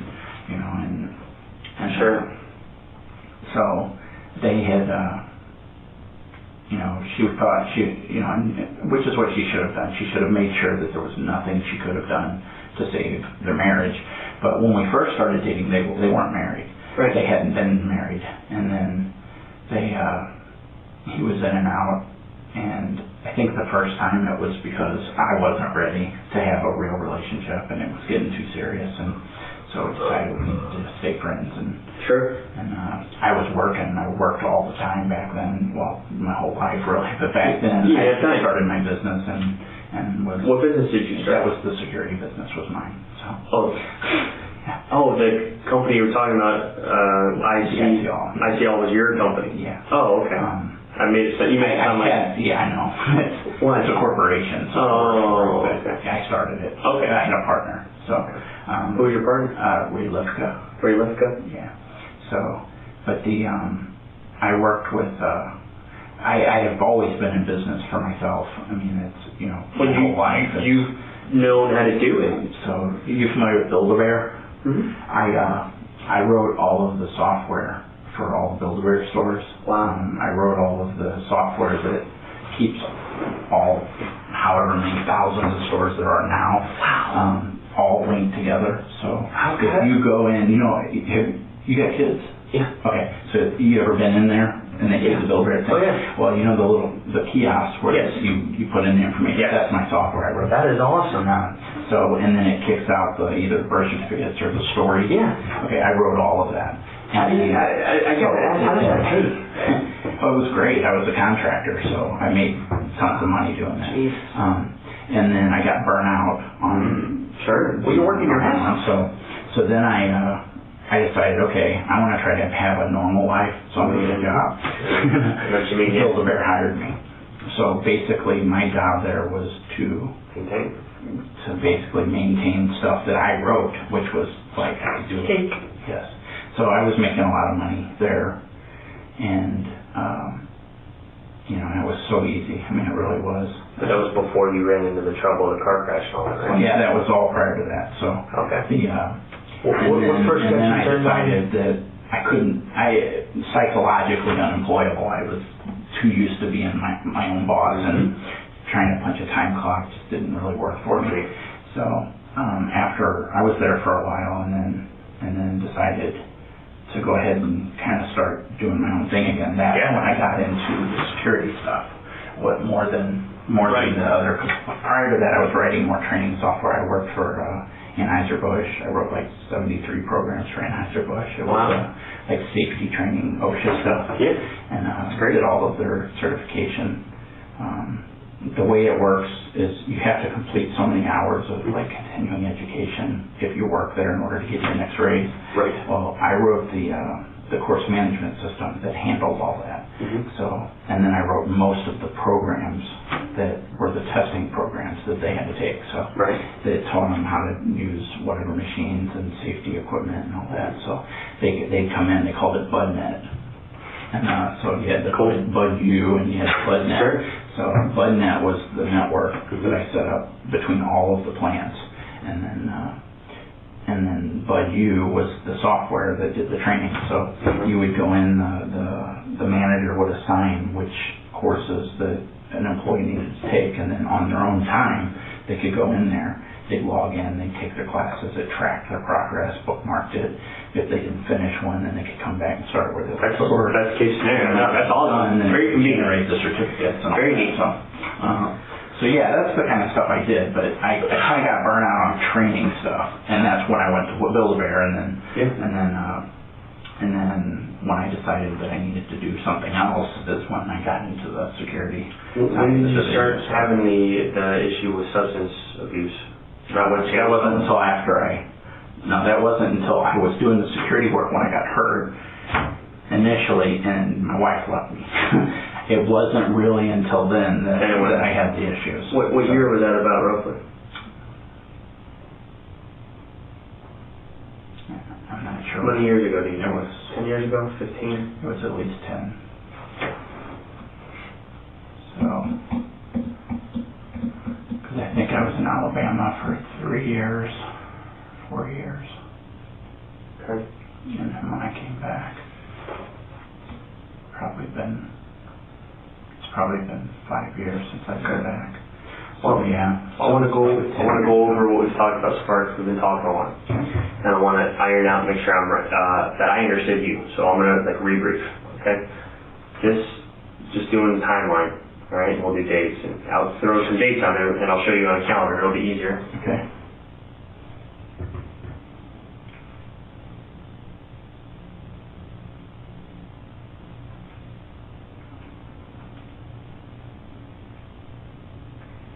Okay. Either the 29th or the 30th. Scott, can you see? Either the I don't have my class. I'm sorry, either the 29th or the 30th, Scott Sievers called you to tell you about Teresa Sievers being killed on the 29th, right? Yes. The 28th and the 29th, you were pretty much home in bed. Yes. The 27th in the afternoon. Now, I know I was out because, like I said, I talked to the neighbors. Yeah, but what I mean is I know on Monday, but I mean, I was at home, but And you were in your neighborhood? yes, because I talked to the neighbors, so. Got it. Okay. Do you remember which neighbor? Well, I know Mark, the trailer court manager. Come out. I thought that was Chris Taylor, the owner? Chris is the owner, but he doesn't do any hands-on stuff. But Mark is the manager. Mark what? He was actually the guy in that red, remember that, with the little red SUV that drove by and stopped this morning? Okay. You were there. So. What's his last name? I have no idea. Okay. Mark in red SUV. Got it. So, Alright, so the 28th, you're home in the neighborhood. The 27th in the afternoon, you're home in the neighborhood, but in the morning time to maybe the early afternoon, you were at Chris Taylor's. yeah, which is still kind of the neighborhood. I mean, it's Right, it's right in front of you're it. walking distance. Yeah, so essentially you're still in the neighborhood, but you're working on the car then. On the 26th, you're working on the car, right? Mm-hmm. What else did you do that? Well, see, I was working on some other people's cars too. Okay. In the mix. Did you have to go to their homes? Yes. Okay, so like where? Same city? Yeah.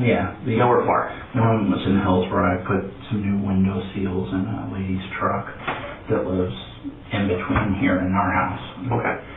Here in our house. Okay. I think I did that on Friday. All right, that's fine. Now, putting that aside, you're saying before that following week, the 30th, because that's when you get the news, let's say the 30th, whatever, 29th, 30th, whatever. You end up going there, driving there, and you get there by the 1st or the 2nd, that Wednesday of July. Got it. First Wednesday in July. Now, that first night down there, we didn't stay with Mark's mom because I couldn't get a hold of Mark. Okay, where'd you stay? In a hotel. But I'm trying to think which one. Yeah, which hotel?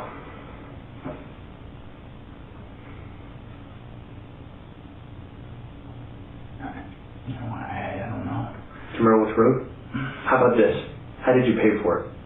Yeah, it would have been paid for with a card. With a credit card? Your credit card or Angie's? Well, Angie, she does have a card here. I forgot about that. When you asked me about credit cards, she does have a credit card. I don't know who it's through whatever bank she's with. I think we probably used my debit card. Do you have I have a debit card. You have 3 credit cards and a debit card? Yeah. Who's your bank? Citizens National Bank. Citizens National Bank, because Angie is Fifth Third, I believe. Yeah, that sounds right. Yeah. Yeah. But you got separate accounts and everything still, right? We You're haven't joint shit. combined anything. That wouldn't It's only been a few months. That wouldn't bother. It's easier when it's separate. That way you Well, can I'm still surprise sure we them. will. Yeah, but it's easier to surprise them with gifts. You know what I mean? Yeah. You can do fun things when you're separate. That's true. It's when you start merging, then you gotta get clever. You have access to all my stuff. Everything's on the computer because I can't remember anything, so all So you the just bills do it are there. auto-paid. Okay. All right, so we got the timeline for that So week. yes, I have a debit card. So the timeline, you stayed in Missouri that entire weekend leading up to the trip to Florida, right? Okay. And before that, the last time you were in Florida was in January or February to work on work computers, right? Yeah. And then the time before that was sometime back in June or July of last year, and you stayed at the Sievers residence, or you stayed in a hotel? No, that's when we all went. That's when we were down for vacation. That's right, because we were down there on my birthday, which is the 21st. Oh. So it's been like since July. July 21st. Yeah, so cool. we were there the last week of July and probably got back in the beginning of August. So that would have been that trip with the whole family. Now Mark and the girls came up and met us, and we all went to Busch Gardens together. Oh, that's cool. Had family in from out of town. Okay. So we never went to their house.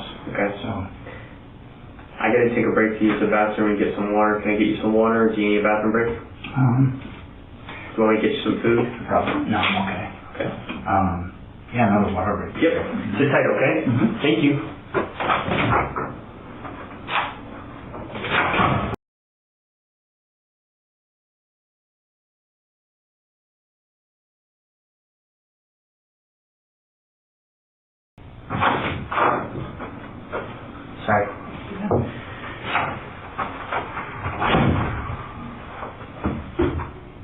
you like this one better? I don't even know. I know some people have preference.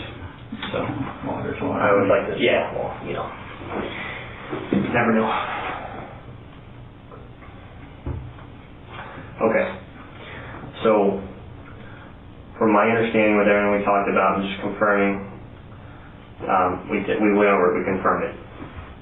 You were home in Missouri all this weekend leading up to the homicide of Teresa Sievers, and you did not go down there until hearing from Scott.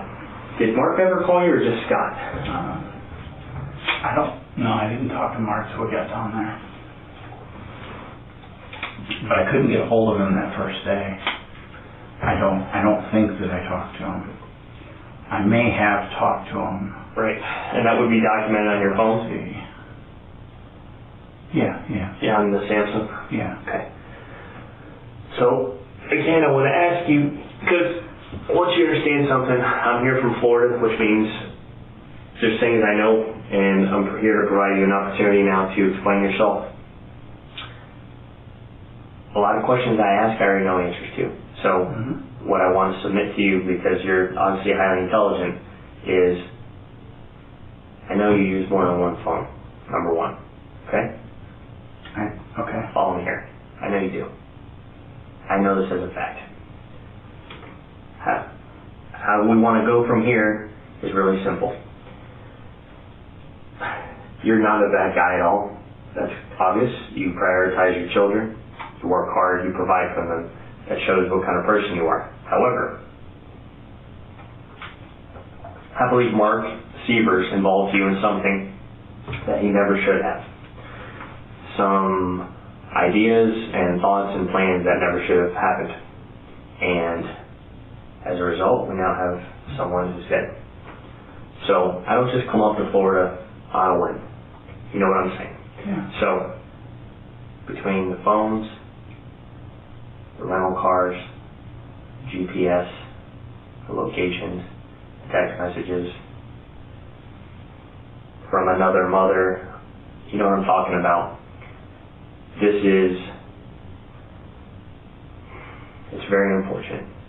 But either way, here we are. So what I want to ask you is, are you the kind of person who is a monster and randomly kills people, or are you the kind of person who has had a hard life and has their best friend begging them to do something they shouldn't have done, or they may not have done directly, but they should not have helped plan it or be involved in it at all?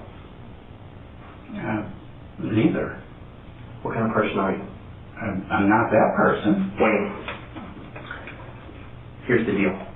In Florida, we have different degrees of homicide. We have first degree premeditated homicide, where we can actually show planning went into it.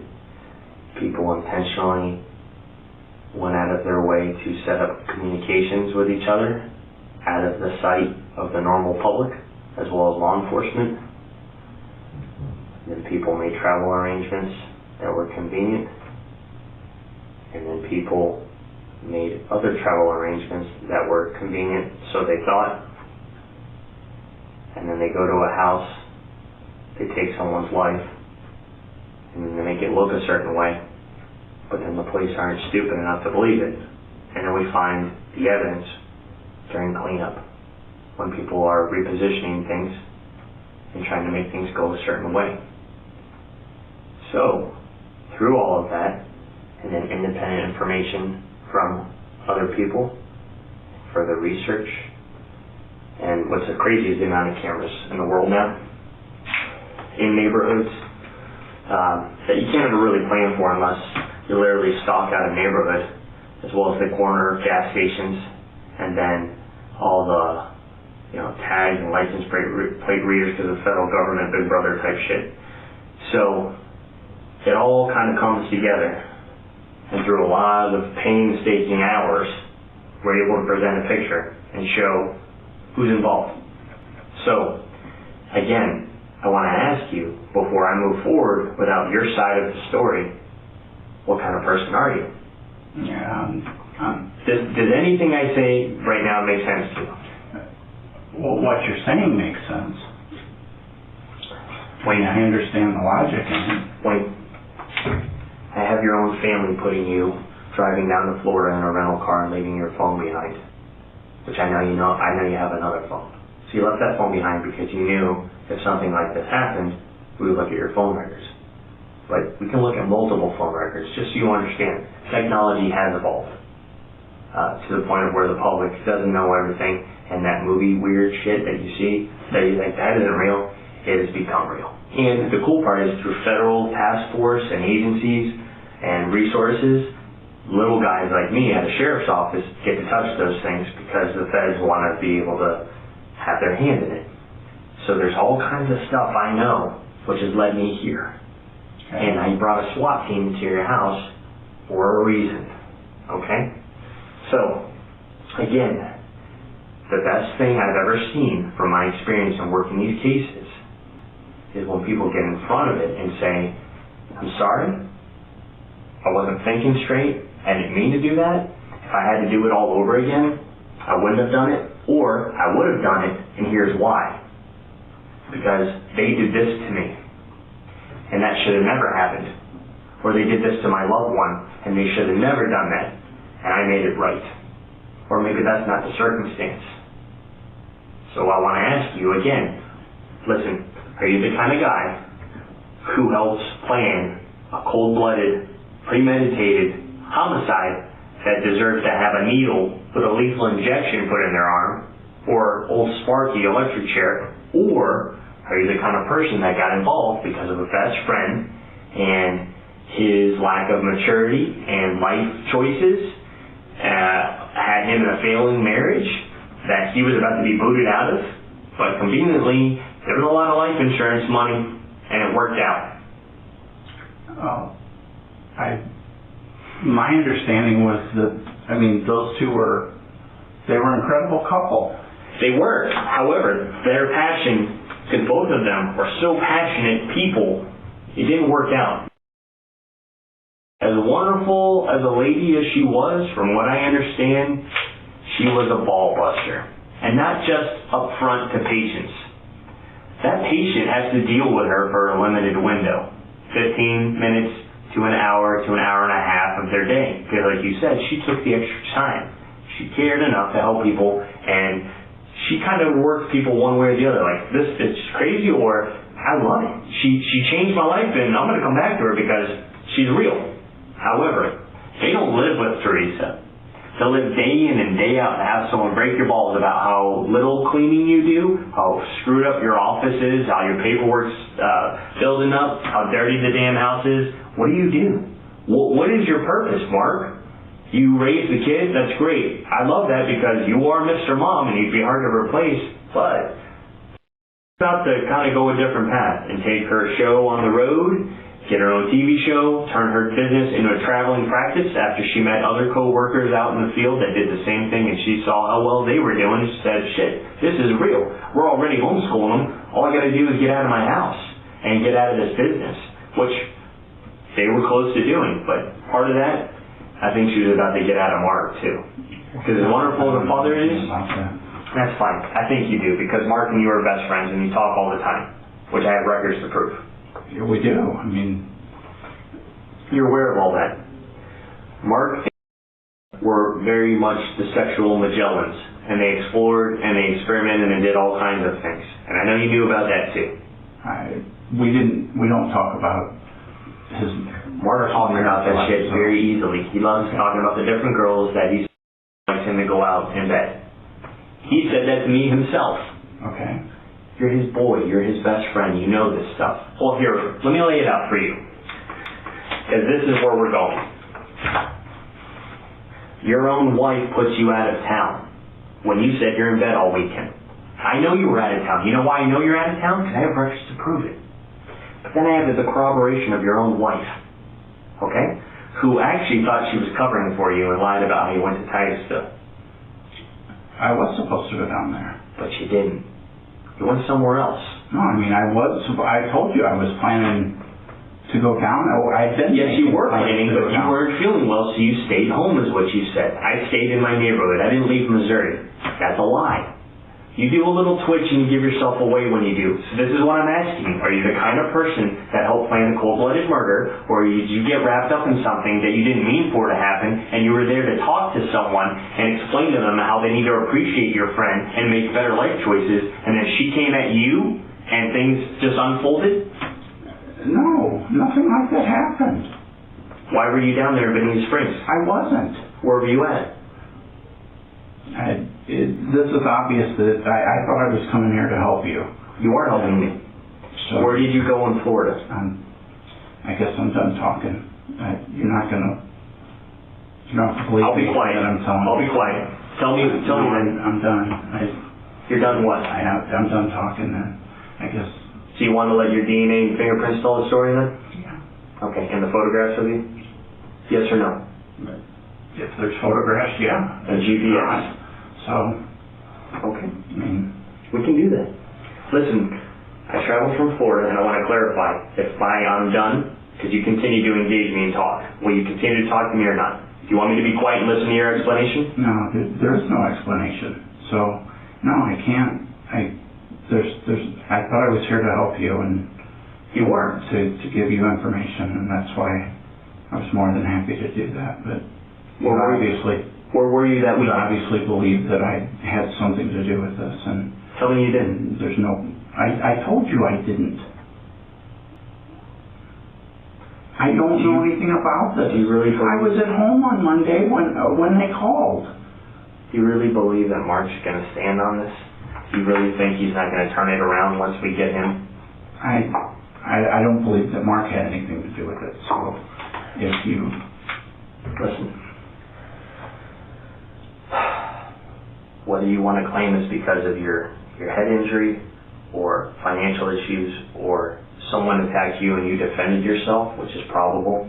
It is probable because you went down there and your family friends. You've known Mark how long? 9th grade? That's a long time to know someone. So that means you love him like family, right? Yeah. Yeah. You care a lot about him, okay? Which is family. You are his family. And I have that friend who is my family. They're damn near closer to me than some of my family. I would go talk to their wife for them.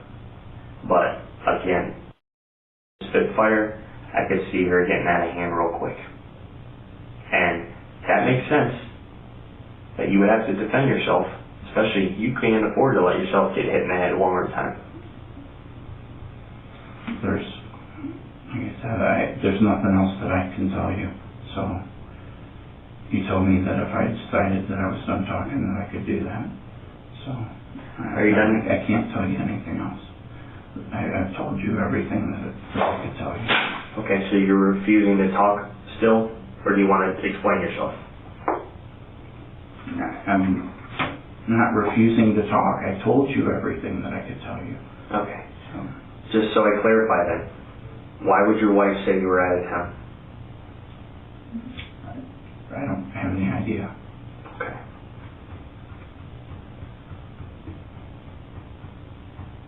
I told you I had a trip planned for that weekend. I didn't feel good. And you stayed home? I didn't go anywhere. Okay. Is that where you want to leave it? There's nowhere else for it to be left.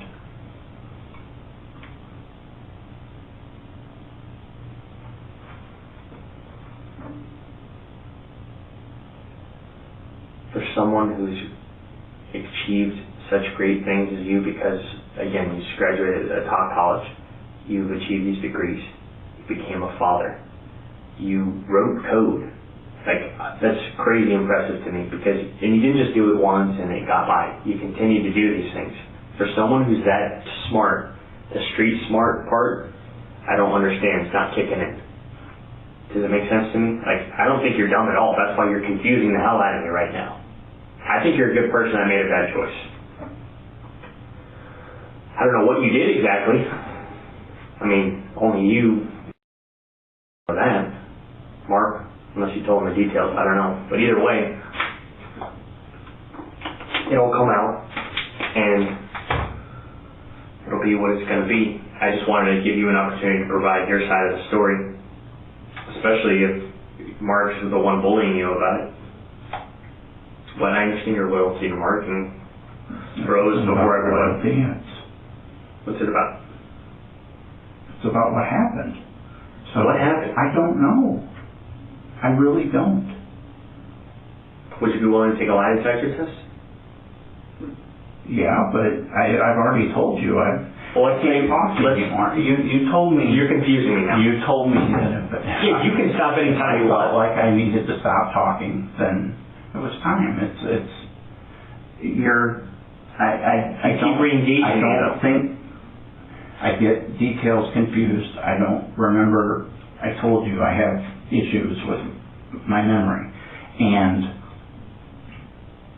there's nothing else that I can tell you that's going to be helpful to you.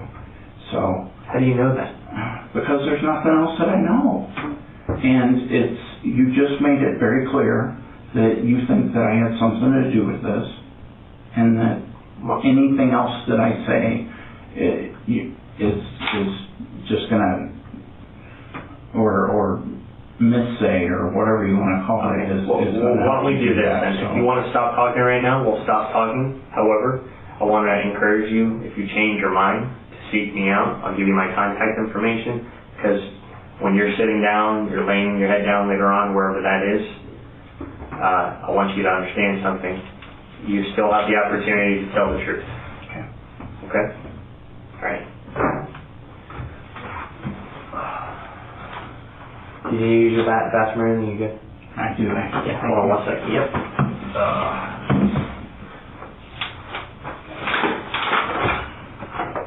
Phone.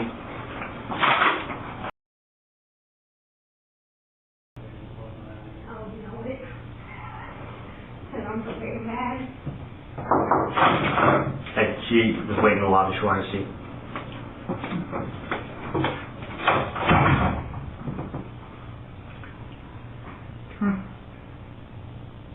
I'm not sure about that.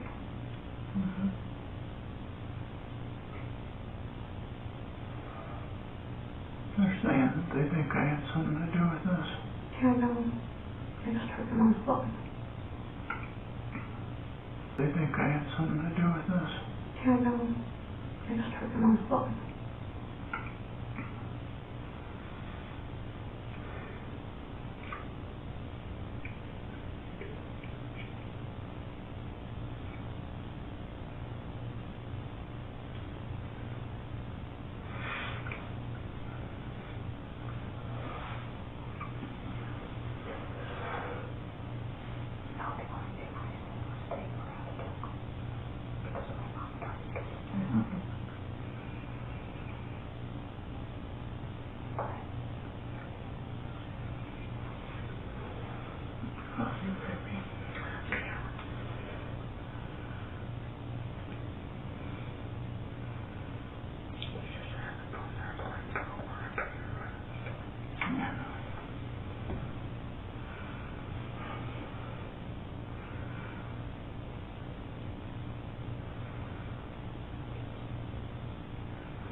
Told my parents. I don't even have your phone number for you because I don't have my phone.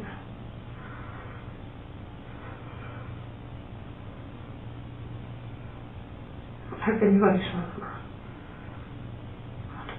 If you log into Google on any computer, log into your Google account and you get to your contacts. Okay. Okay? If you can't find it on yours, go to mine.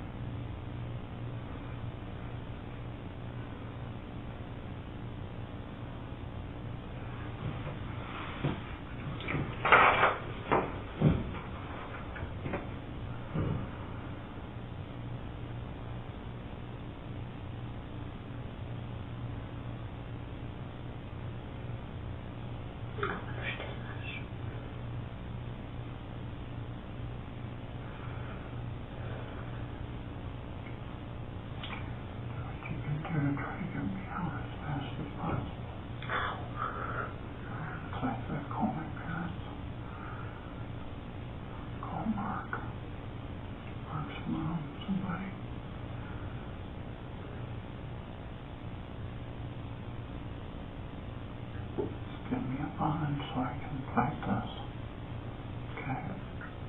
I can't do anything from in there.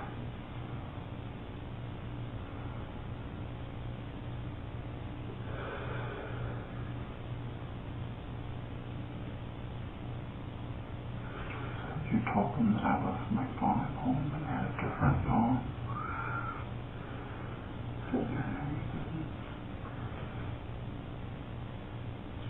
I told him that was the only phone he had. He acted like he thought there was something else. I told him that you forgot your phone at home, but I didn't.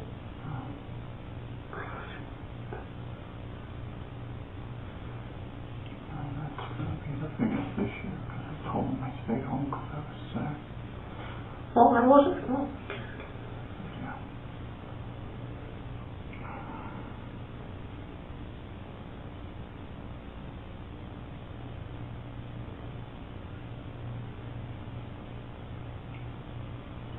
I told him that I had a trip planned, but I stayed home because I didn't feel good. It's just the truth.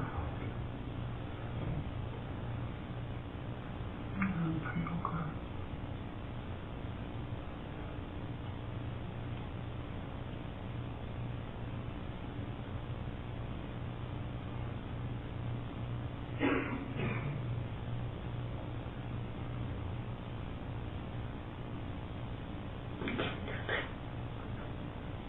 Just don't let him try to trick you, okay?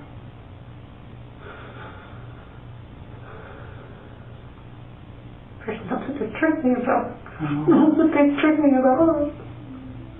Trying to trick you, I'm just saying something different than what you already said, even if you're trying to say the same thing.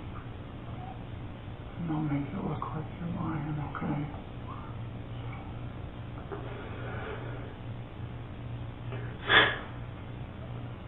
It's okay.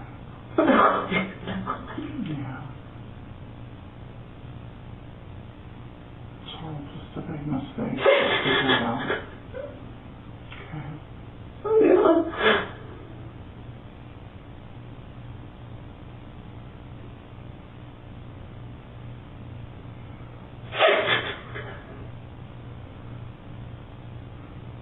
I don't understand why everything has happened to me. Why?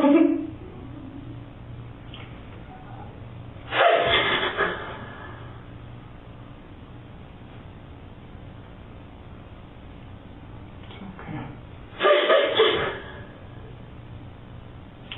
I haven't been through enough in life, right? I know, baby.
Make sure this doesn't get blown up.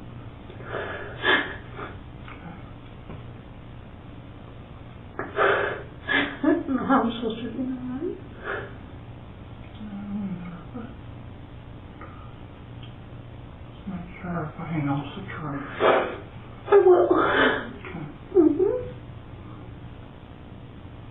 I told them they're crazy, that they just don't even know you, because my husband wouldn't do anything stupid like that. So you're like the most wonderful, gentle, awesome person I've ever met in my life. They'll figure it out.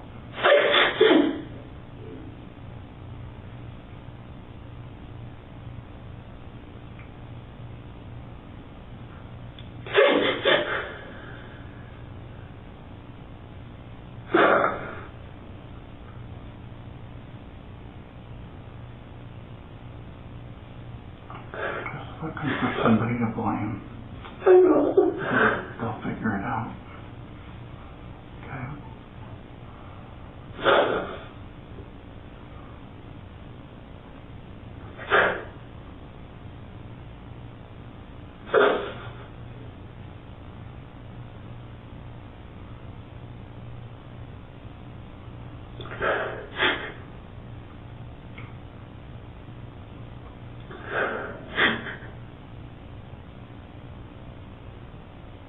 Finally got the one thing in my life that I've always wanted. Something stupid is gonna take you away from me. Just for a little while. Okay? Just till we figure it out.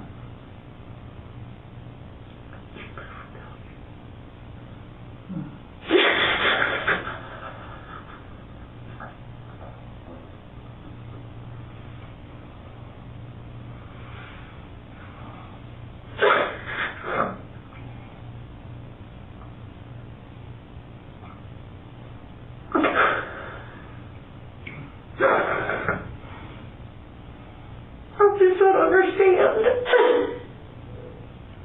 I don't understand how anyone could think anything like that about you. They don't know me, sweetie. They're just looking for answers. They're looking for somebody to blame. Okay? They're just doing what they think's right. They'll figure it out.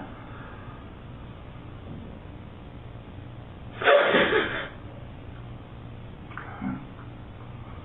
I love you.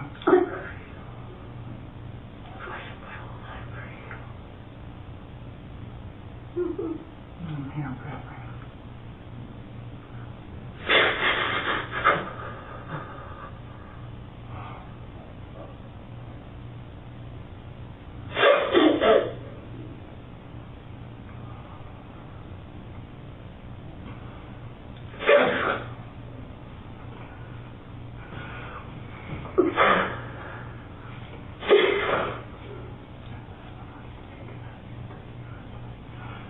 I love you.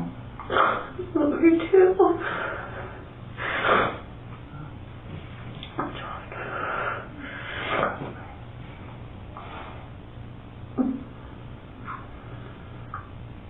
I love you so much.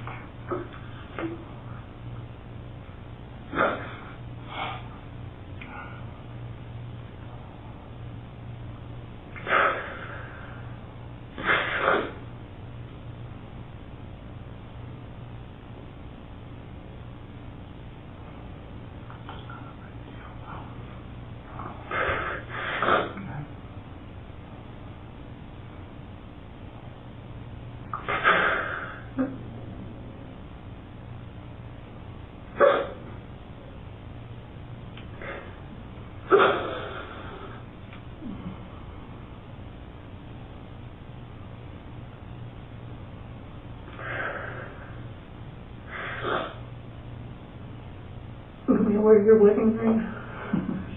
I don't lose it.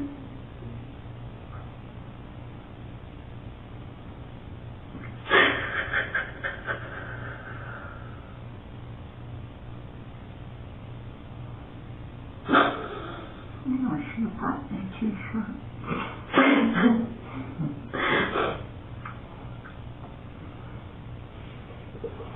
I'm sorry.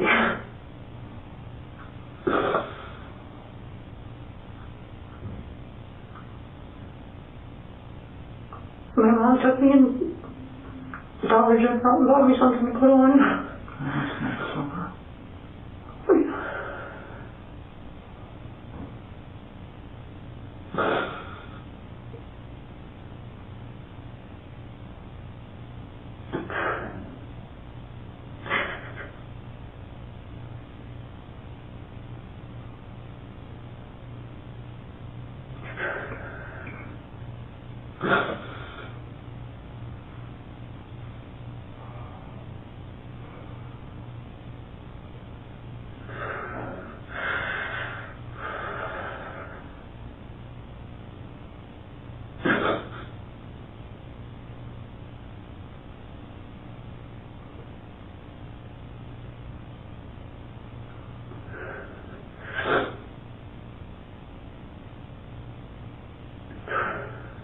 Your mom still here? No, she just dropped me off.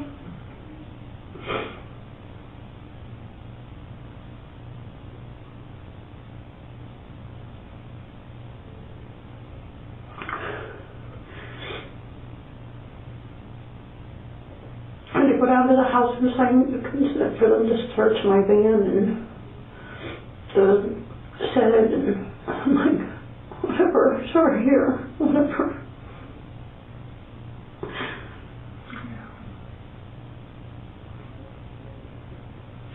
There's nothing to hide.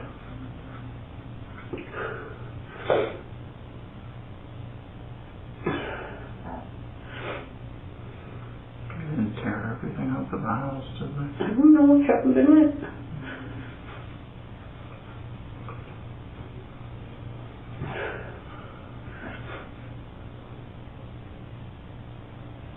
You can get a hold of Chris and let him know what's going on, okay? I'm sure somebody already has. Yeah.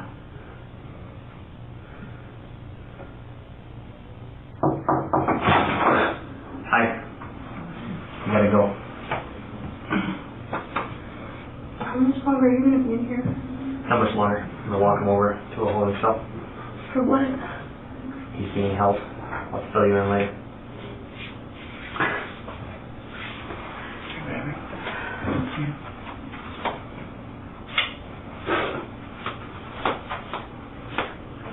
Great, buddy. Thank you for your patience. Thank you. Alright, just right. Go stand up for me. Turn up the transfer right. Let's see right in here. You alright? Yeah. Okay, let's walk this way.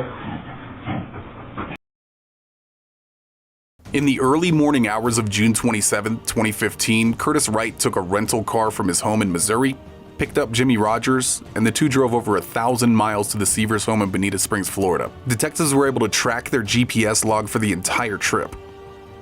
Upon arriving at the residence, the two men disabled the alarm system, drove to pick up more supplies, and returned to wait for Teresa to get home. They then ambushed her in the kitchen, again striking her 17 times in the head with the hammer, packed up, and drove back to Missouri. Curtis Wayne Wright took a plea deal and received a 25-year sentence in exchange for his testimony against Mark Sievers and Jimmy Rogers. He pleaded guilty to second-degree murder. Jimmy Rogers, who was initially facing first-degree murder charges and a possible death penalty, was ultimately found guilty of second-degree murder and in December of 2019 was sentenced to life in prison. Mark Sievers was found guilty of first-degree murder in December of 2019, and the jury unanimously recommended the death penalty. In January of 2020, he was sentenced to death and remains on death row at Union Correctional Institution in Florida. In November of 2022, Sievers' appeal was denied and his conviction was affirmed by a Florida Supreme Court. Just a few weeks later, Sievers filed another appeal. That's how this game goes. Thank you all for watching. Stay tuned for more videos coming soon.